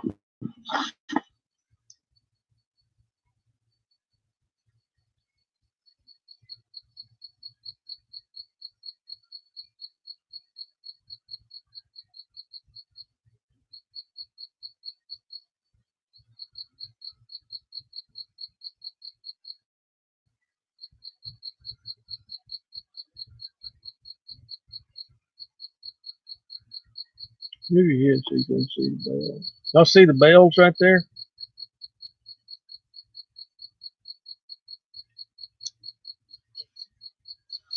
In our last live video, do you remember what timestamp that was at, Phil, where we did see the movement, but we couldn't figure out what the heck it was? Yeah.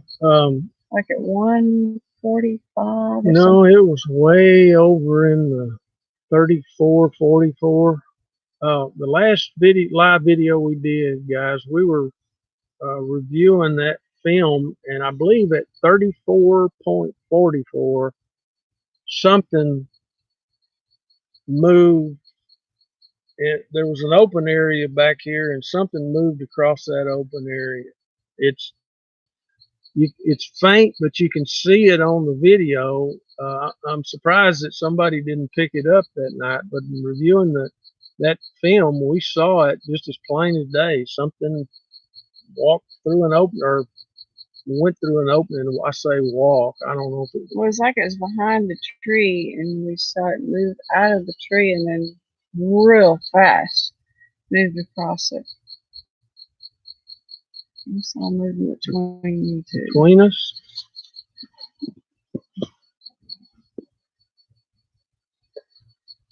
Again, yeah, I have no idea how creepy this is to be sitting here in pitch black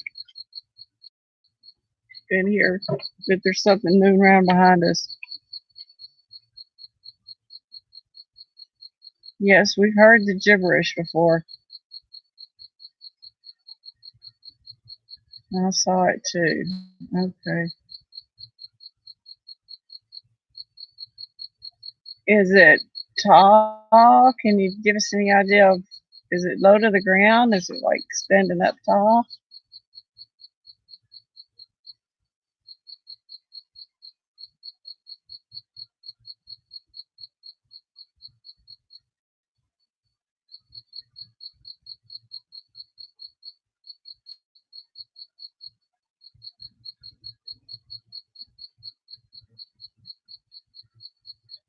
Head height. It's just at the height of Bill's head.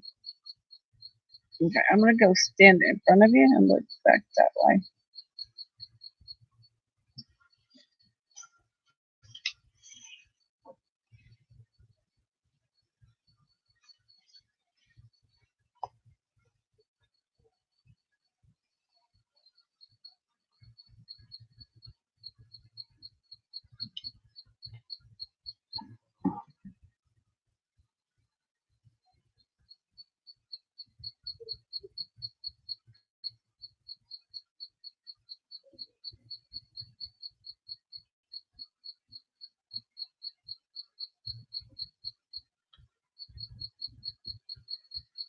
Andy, you saw it too? Right at the top of my head?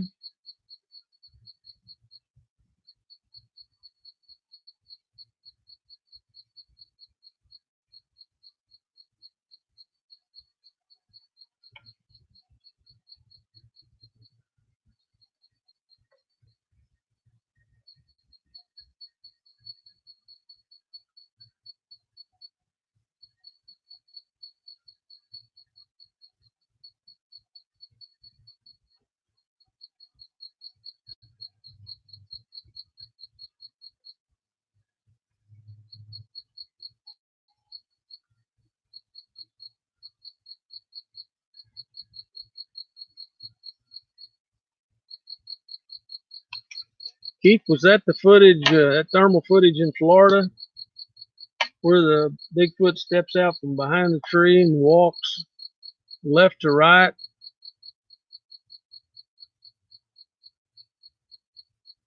I've seen that footage and it's amazing.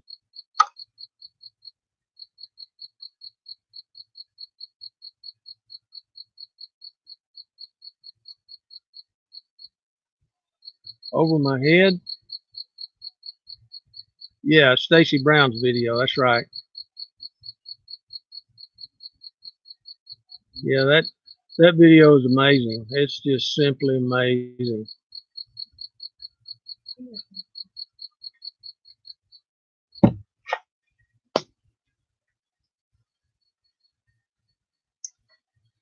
To me, there is no doubt what that is whatsoever. I mean, it's plain as day.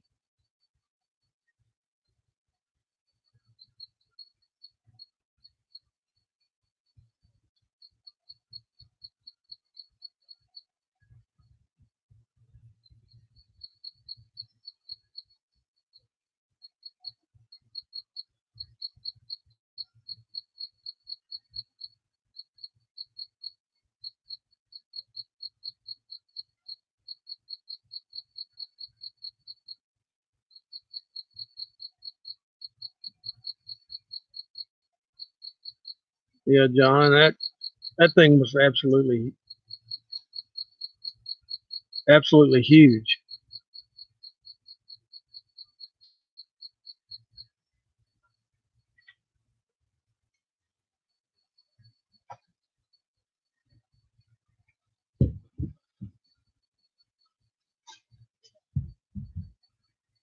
We'll review the footage later on and see if we can pick out what that is.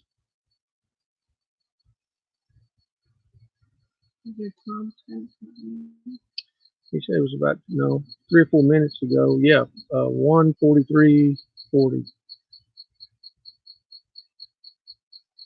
Yeah, it's somewhere around the one. If you said it was 3.5 minutes ago, somewhere around the 140 mark. I'm gonna write that down.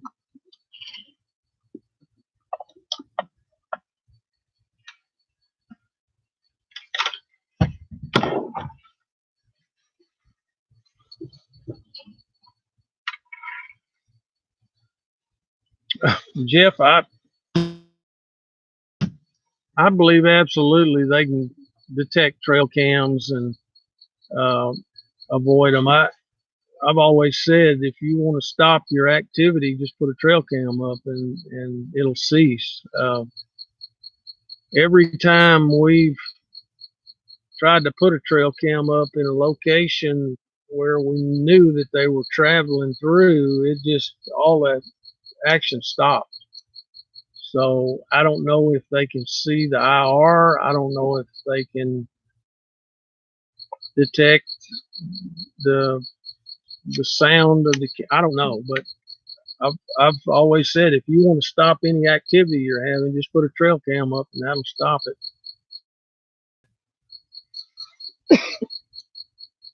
Robert had a video of a Sasquatch coming up the hill, and before it got to the top, he had a trail cam hidden on the ground, and before it got to the top of the hill, it saw that trail cam or heard it or something, and it wheeled around, went down on all fours, and ran off. And that trail cam was hard to see when you were standing right on top of it. So I don't know if they can see the IR or what.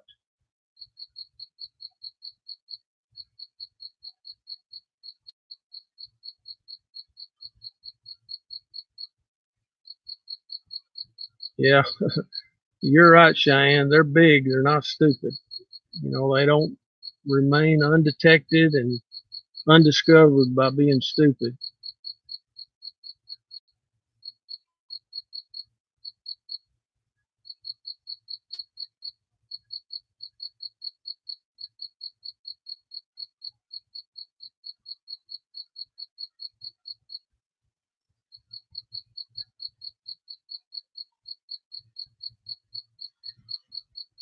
William, glad you could stop in from Scotland. We really appreciate you taking the time to do that. And we've got the bell up, and hopefully we're going to have some activity with that before we get off of here. But we appreciate you stopping in, William. We really do.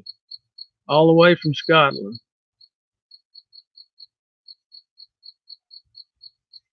Okay. Eyeshine. Where are you seeing eyeshine, Andy? I don't know where he sees the eyeshine, but here's footsteps behind us.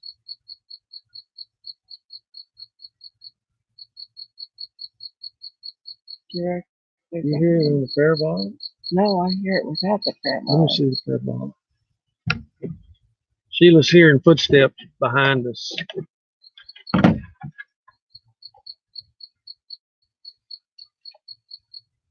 Like straight down behind us.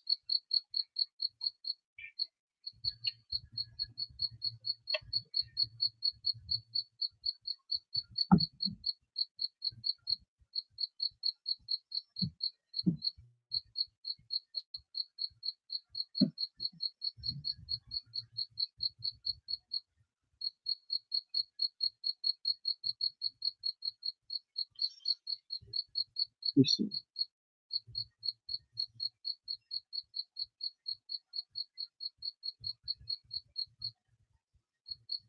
Over your right shoulder there.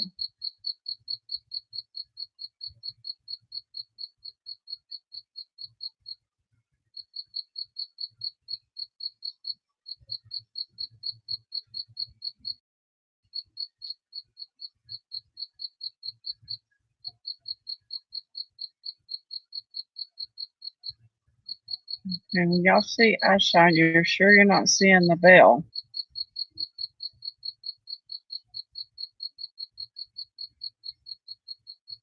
Two shines at the same time, equal distance apart. I heard what I thought was footsteps, like directly behind There's us. something moving around in the brush back there.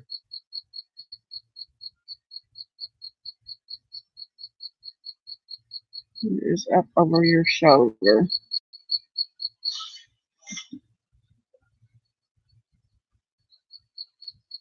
I'm hearing something walking in the brush on the parabolic. I heard it without the parabolic.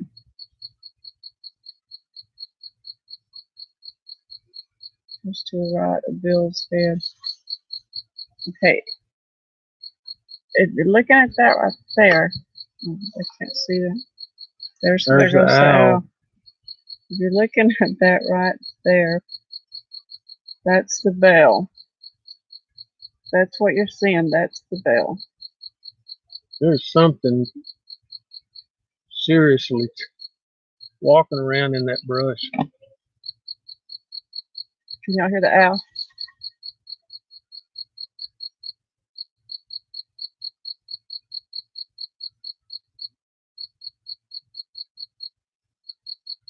No, it moved, guys. Seriously.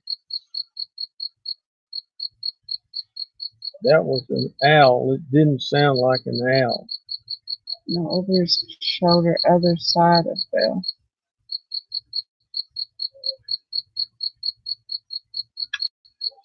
Wow. Did you hear that? Mm-hmm. There is something breaking brush back there. We tried plugging the parabolic into the mic. Hang on just a second.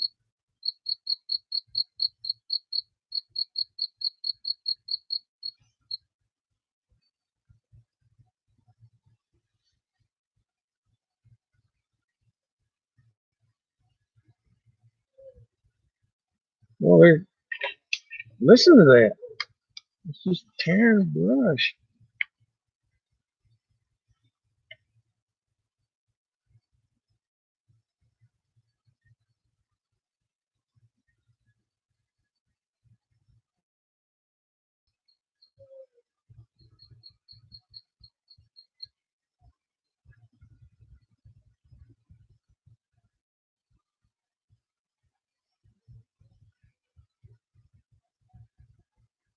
It's not moving. Yeah, the cricket stopped. And something is walking around And the owls. back there in the brush, and the owls have started.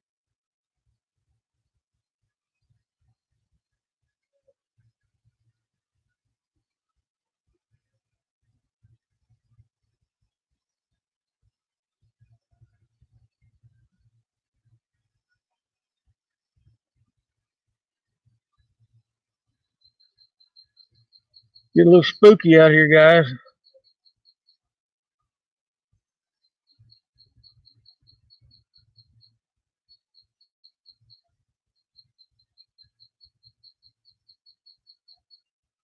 Yeah, that's moving now.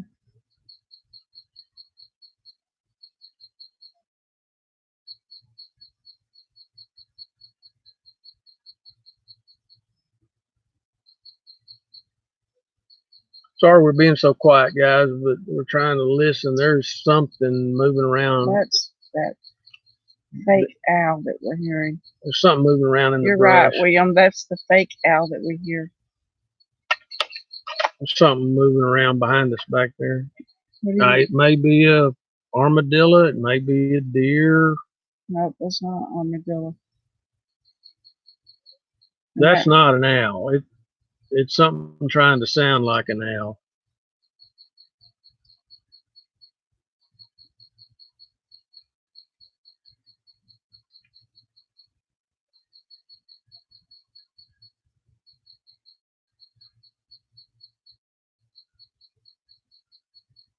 Instead of moving left to right, looking at the screen. Looking at the screen. Whoa, big dog. Like I said, getting creepy out here. 5 minutes. Do your owl call back. I was afraid to, but I will.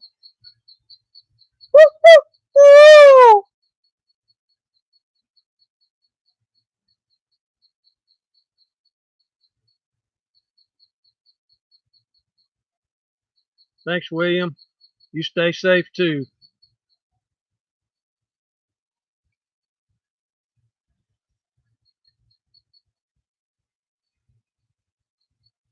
Amy, we just been having some weird stuff going on. Some eye shine behind us and something moving around in the brush behind us. The fake owl calls going on around us. I heard that snap then without the parabolic.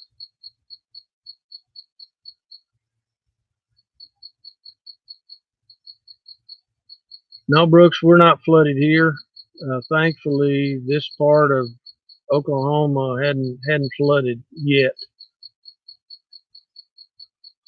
I will, Andy. I will definitely be out there checking for tracks in the morning. The only problem is so heavily wooded, the forest floor is so covered in leaves. But we will check. I'm just waiting for them bells to go off any second.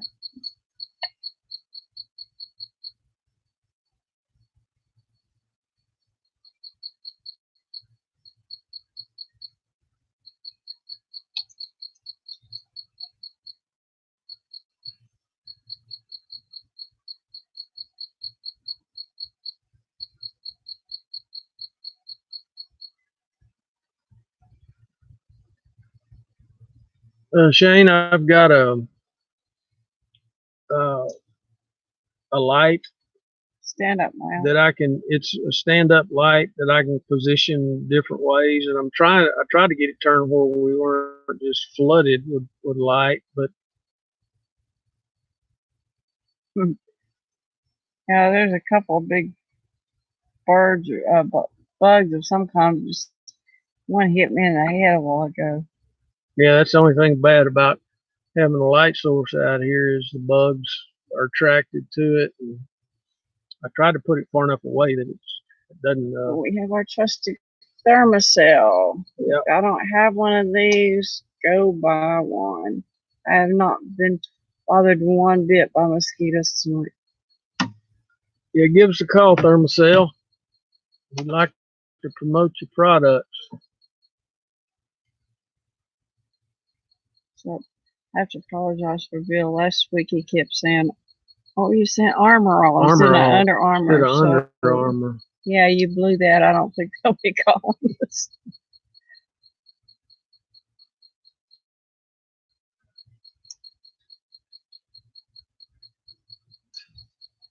The plant version. Let me get it next to that. Huh. The thermocells, they're not very expensive at all. Like about what, $25 for this. That's $30, less than $30. In the back, you can see that little propane bottle right there. And then in the front, there's a blue. See the blue pad, and that will last a good 8 hours. I take it with me when we're walking. I strap it to my backpack, and when I'm hunting, I put it in the pop-up or the wherever I'm hunting, and I never get bothered by mosquitoes. Yeah, they really work good. So, Thermacell, call us. We'd love to have a good sponsor promote your product. He's got a worm on him, though. Apparently the worms aren't bothered by the thermocell. Just mosquitoes.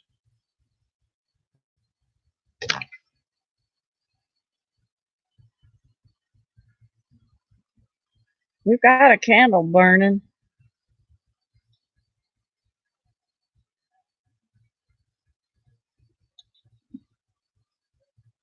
I'm almost tempted to go back there and see if that cantaloupe is gone. What did you hear now, Andy? Or see? There is definitely something back there. What it is the question.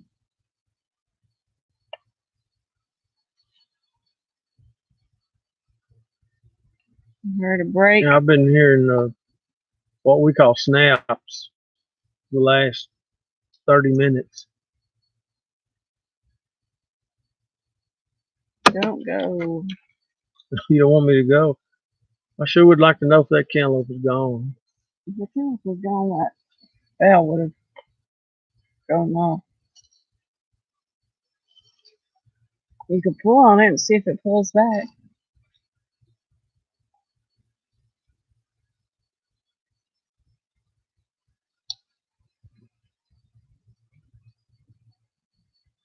Andy wants you to go, and Charlie wants you to wait. So you decide. Wait till in the morning. If you go, leave your gun here. I don't have mine out here. Is that a knock? I didn't hear it. It's about maybe 150 yards back there. Yeah, the crickets did go silent. Ring the bell on for help. Only thing if he rings the bell line, yeah, I'm not sure how I would be able to help with that.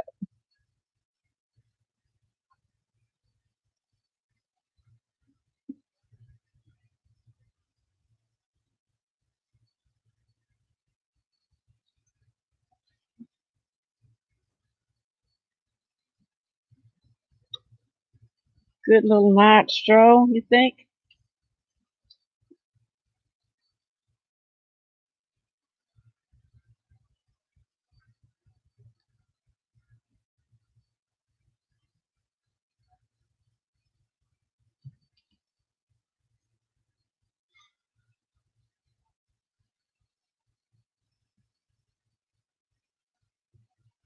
Hopefully, you know you want to.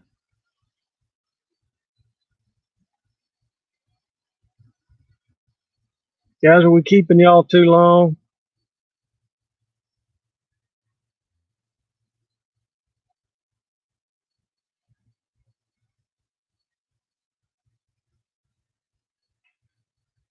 No, it's quite warm here. It's not cold at all. It's probably 90 degrees today. We still have some cool nights. It probably gets down in the 60s at night, but it gets really hot during the day. Why don't you pull on the line a little bit? It would make the cantaloupe move.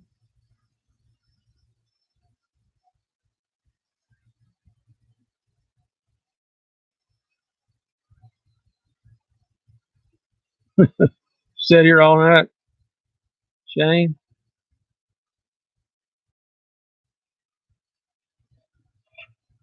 Nope, not windy at all. No, no wind at all. Just muggy. Not a breath of wind.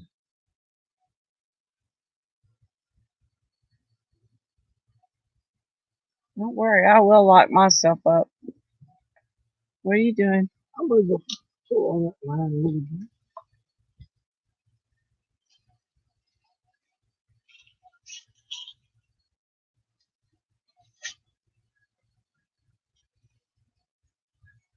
Something moved the branch behind you, by the way.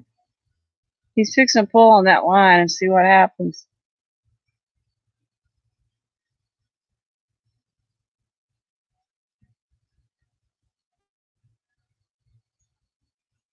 It did get quiet, Jamie.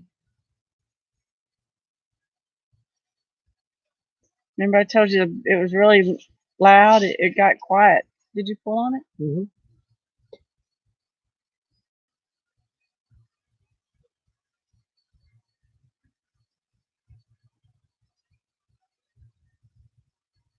Something did move the branch.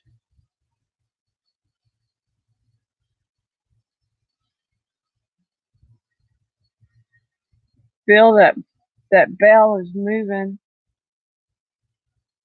I'm not kidding. Can y'all see the bell moving? It's swinging.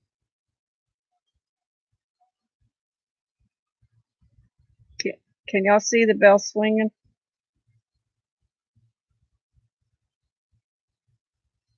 I don't know where he went. I don't like it when he wanders off. Ah!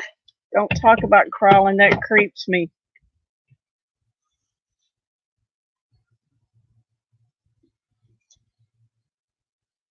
I'm going to put the light on it. See if y'all can see that. See how that bell is moving? And I promise you there is no wind here. Can y'all see it swinging?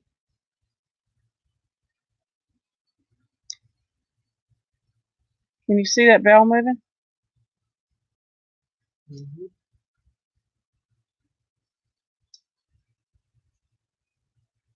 Look, can y'all see it swinging? We are not near it. Here I am, and Bill's right there. We're not near the bell. Right here.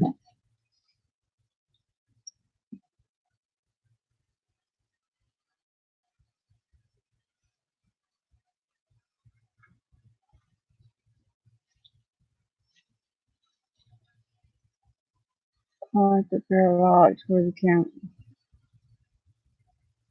No, it's not leaf reflection now. Oh my God, I shone bottom right. I'll point it out there, but it's so far down there, I don't think we could hear. What are you trying to hear?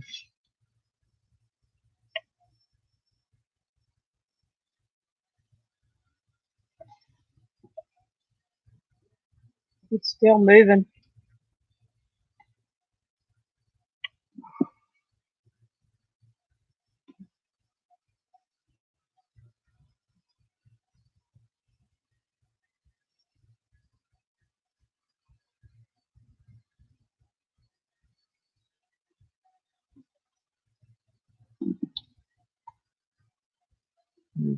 Stop, man. This one we do.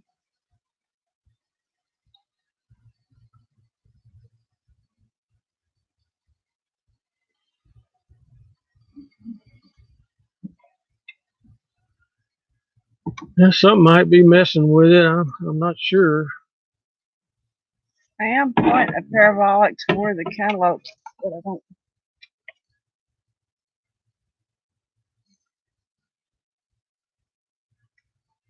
I didn't go down to where the cantaloupe was. I just walked a little ways back here to see if I could hear anything.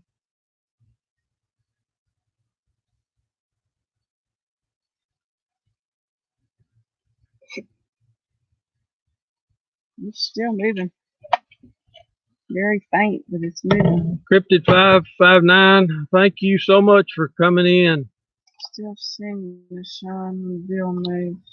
I don't know what that would be.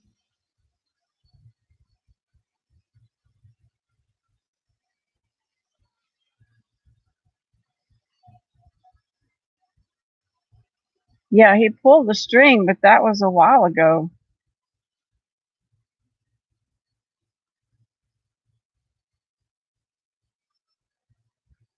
All right, John. Sure appreciate you coming in, bud. And again, thank you for the gift you sent us. The cantaloupe is suspended about how far off the ground? It's hanging about 5 foot. It's hanging in a tree off a limb about 5 foot off the ground. So something messes with it. It couldn't be a possum or a coon. They couldn't get to it.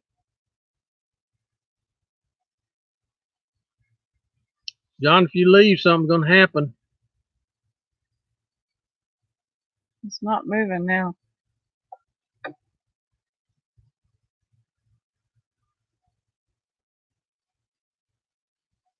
I don't think it could be a deer. I don't think they could reach up that high, could they? I don't think so. Yeah, Amy, that LaFleur County is an extremely hot area up there. There are no cows on our property. No, no cows.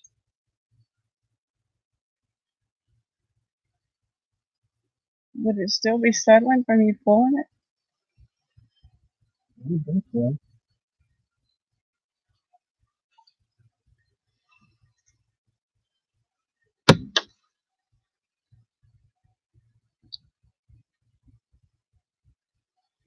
Yep.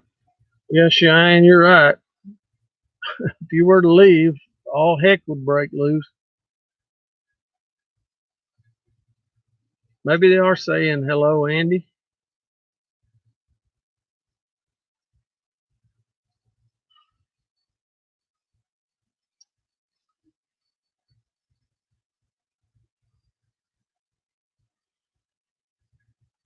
It's not swinging now. It's still.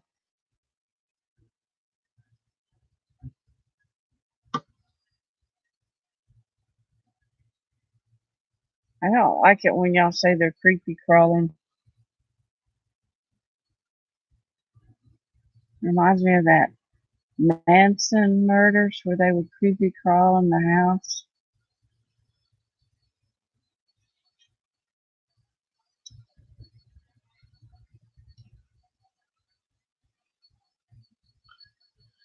Guys, I think we'll give it about another 15, 20 minutes or so, and then we probably need to call it.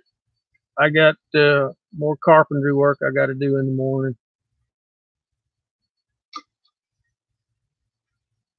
Yeah, it is, Brian. It got quiet there for a while. We don't really have any trash where they can get to it. We have so many other critters out here. We don't leave trash out.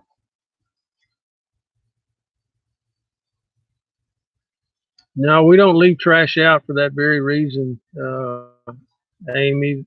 Not only them, but there's so many other critters running around here that if you left your trash out, it'd be tore to shreds the next morning. Thanks, Jamie.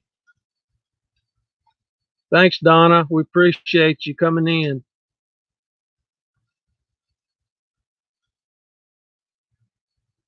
No, Andy, nobody other than our family back at home knows that we're here.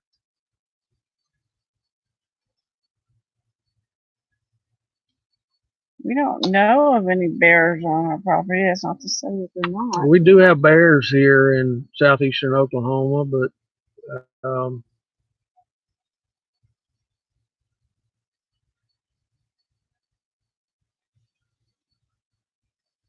yeah, I wish we did have a live webcam, but we couldn't get coverage back there.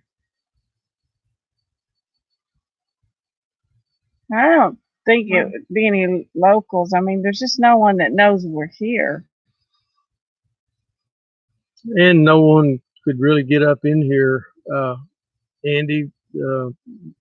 we're behind a lock gate way down on the road. There's a lock gate you'd have to go through, and somebody would have to walk way up through the woods and to get up here. And how would they even know? I mean, they just get lucky and bump into a cantaloupe in the woods. There's no way anybody could know.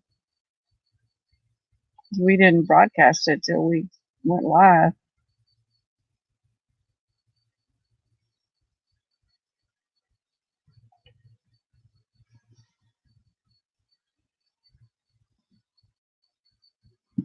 Be interesting to see if that bell's on the ground when we get up in the morning. What was that? what's this for? I shine in the middle of the screen about 2 feet off the ground when you turned your light on. Behind us? 2 feet off the ground. I hate it when they're on the ground. You talking about behind us, Richard? You've got to be behind us. That's the only place y'all can see.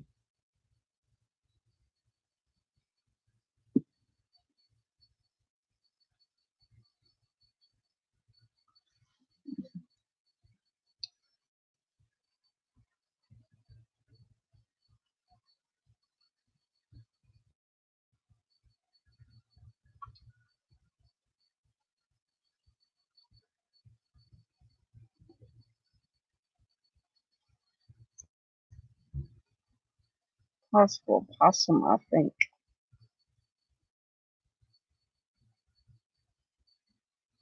I'd rather it be a possum than a squatch. You'd rather be a squat. I don't like them on the ground. That just creeps me out. They need to stand up and be a man or a woman.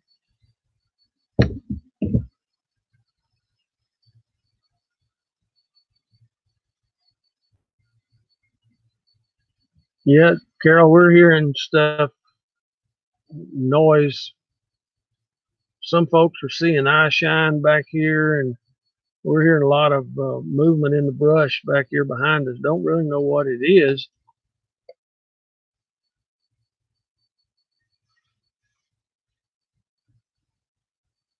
Yeah, I just think they're cowardly if they're on the ground. They should stand up so we can see them. Okay, Andy, we appreciate you. Appreciate you, guy. Thanks for coming in. We're going to try to do this as much as we can. And I wish we could get you guys on here with a night like we had 2 or 3 weeks ago. That weekend was just crazy. There was so much stuff going on, and we got the one on film back here, and there was just that weekend was crazy out here.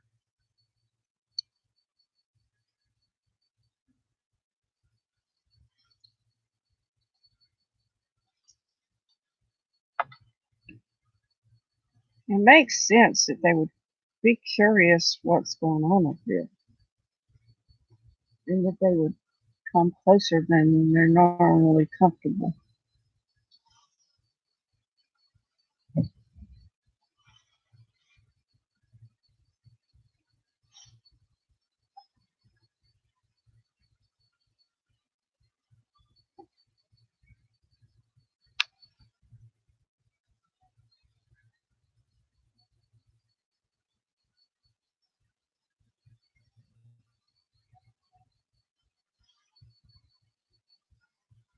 What video are you talking about, Shane?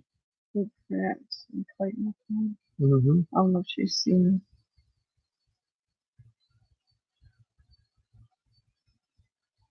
the one we were talking about where we had so much activity.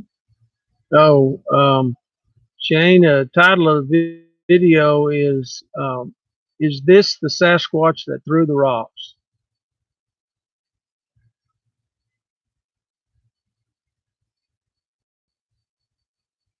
Uh, that's the night that we were sitting in the cabin eating dinner, and all of a sudden the cabin started getting pelted with rocks. And I grabbed the video camera and grabbed Sheila, and I said, "Come on, let's go. There's something going on out here." And we walked out here, and there was one standing by a tree back here that formed a Y. It was just standing there staring at us, and it had a stick in its hand. It looked like, Sheila called it a spear.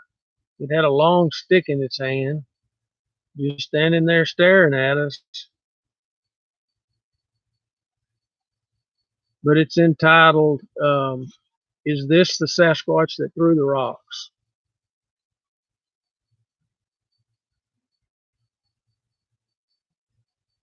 One of our subscribers, and I'm sorry, I can't remember his name. If he's on here, I apologize, but he sent me a comparison side by side with me standing by that tree and then the Sasquatch standing by that tree, and did a comparison and overlay.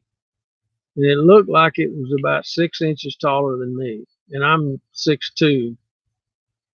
So I'd put it at, 6'7", 6'8".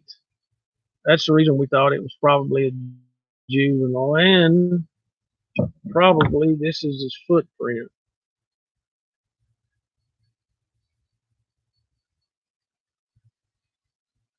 I don't know if I've showed this since everybody kind of got on here, but we got this about 50 yards from the cabin. Just happened to find it out there, and this one, and then this one also. There were two of them. One's bigger than the other one. This one is, you can see the big toe. You can almost even see the tail on this. The toes and mid-tarsal break right in here.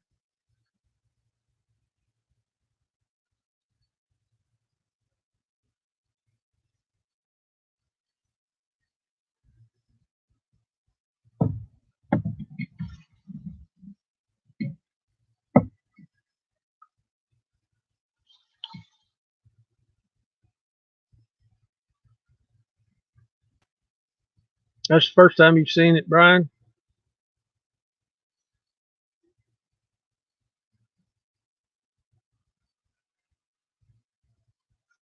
Yeah, that was surprising to find it. And it was extremely fresh. I mean, it had to have been made the night before. I think it had rained the day before. And we found it the next day in the mud, but it was extremely fresh. It had to have been made the night before. Um,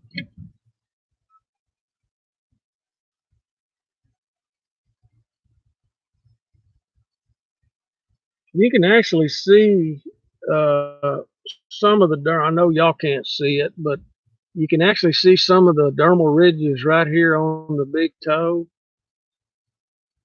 We're not experts at casting, guys, and this was a feeble effort in trying to get the footprint itself was pristine. I mean, you could see it just clear as day. And we made an attempt to cast it, and we're certainly not. All this brown stuff you see stuck in there, that's leaves that's stuck in the plaster. But you can actually see some of the dermal ridges, especially on the big toe.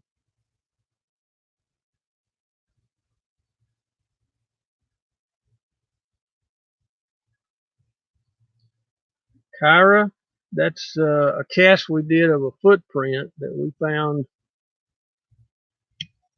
50 yards from the cabin. And where it was standing, it looked like it was just standing there looking at the cabin. You can see all the toes up here, the big toe, and then all the toes, mid-tarsal break in this area.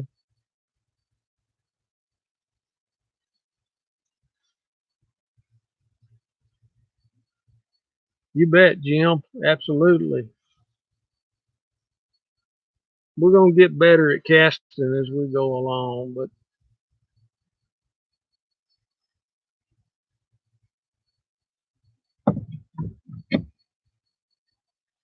Yeah, that one is kind of narrow.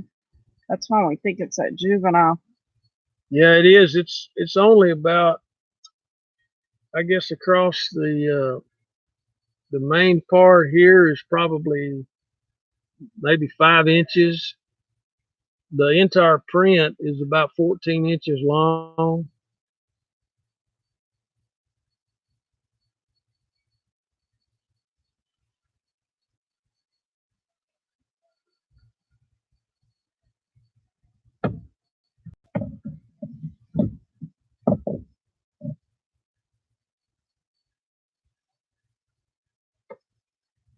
Yep, I do get nervous. It is y'all are seeing us lit up, but behind us, I mean, we're so deep into the woods, it is like pitch black back there. And it kind of creeps me out when y'all start talking about seeing movement back there, and especially when you say you see them crawling.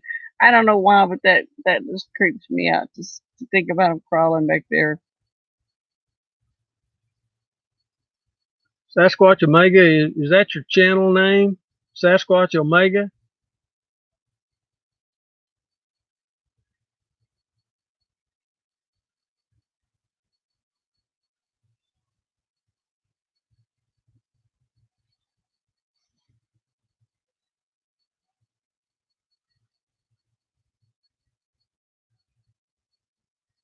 If y'all can take out the take us out of this picture, take us out of this picture, and just look behind us at that total darkness. That's what we see when we turn around. So yeah, I do get a little bit nervous out here.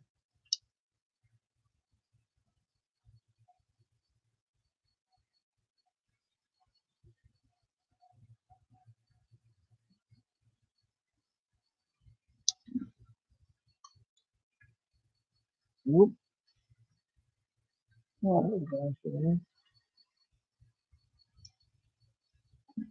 You saw Asha? Yep, it was low to the ground.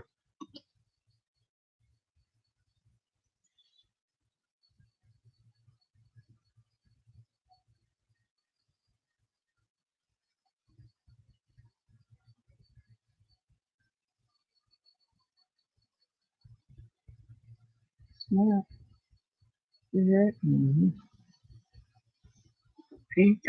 I shine and snaps behind us.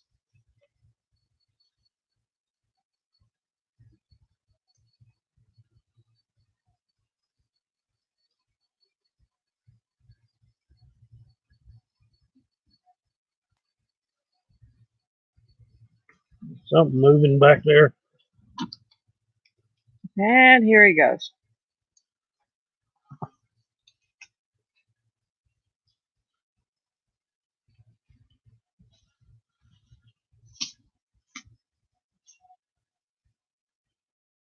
He's going back there.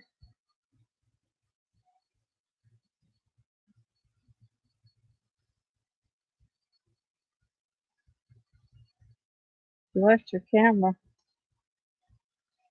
Oh my gosh.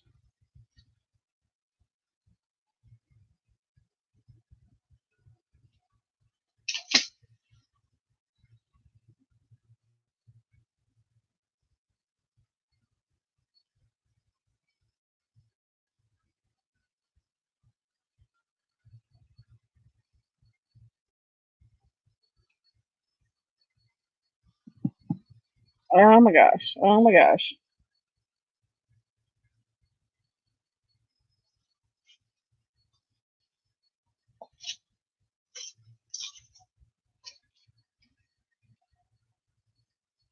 There's some eye shine back there and something moving, but it's close to the ground, so it may be a raccoon or something. Yeah, it has gotten a lot quieter. You can still hear the frogs, but that's just about all.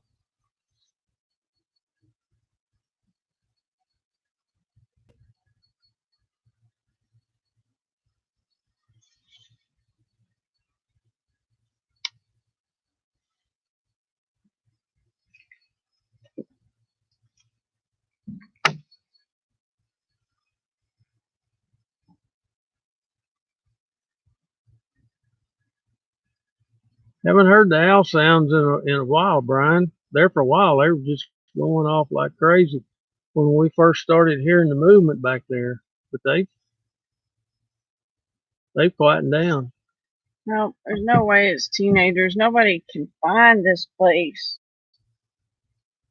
And if they did, I mean, it's just I just think that would be a stroke of luck for them because there's no way they could have even known about this. Plus, they can't get in here. It's a locked gate. You guys, we've been on here 2 hours and 27 minutes, so I think we're going to kind of wind this down. As soon as I end the live stream, this bell will probably go off and we'll get growled at and rocks thrown at us and everything else after you guys get off. But if it does, I got plenty of video cameras here that I'll try to get it on video for you guys. I can't thank you guys enough, or we can't thank you guys enough for tuning in to our live streams. We enjoy doing this, and I think that you guys enjoy it. Thanks, Keith. We appreciate you a lot, but we can't thank you guys enough. If you hadn't subbed to the channel, go out and take a look at some of our videos. I've got over 100 videos out there now of stuff, and some pretty good stuff. You guys go take a look at it, and if you like it, sub to the channel if you hadn't already. Thanks, Brian. We're going to work as hard as we can for you guys, and we just appreciate y'all so much. You know, we couldn't do this if it wasn't for you guys and keeping the channel active. And we're growing. We're still a small channel, but we're growing. We're approaching 3,000 subs now, so we're growing a little bit. And, you know, hopefully we'll continue to grow and be able to do this for you guys. We want y'all to feel like you're right along with us. That's the reason we get out here in the woods during the middle of the night for you guys to try to get some action for you. So thanks, Martha. So thank all you guys. We love you. God bless you. And I hope y'all have a great evening. So from the Squatch team, signing off. Good night. Good night. Thanks, Squatch Omega. See you guys on the next live stream, or y'all watch for the next video. I got some stuff that'll be coming out pretty quick. Good night.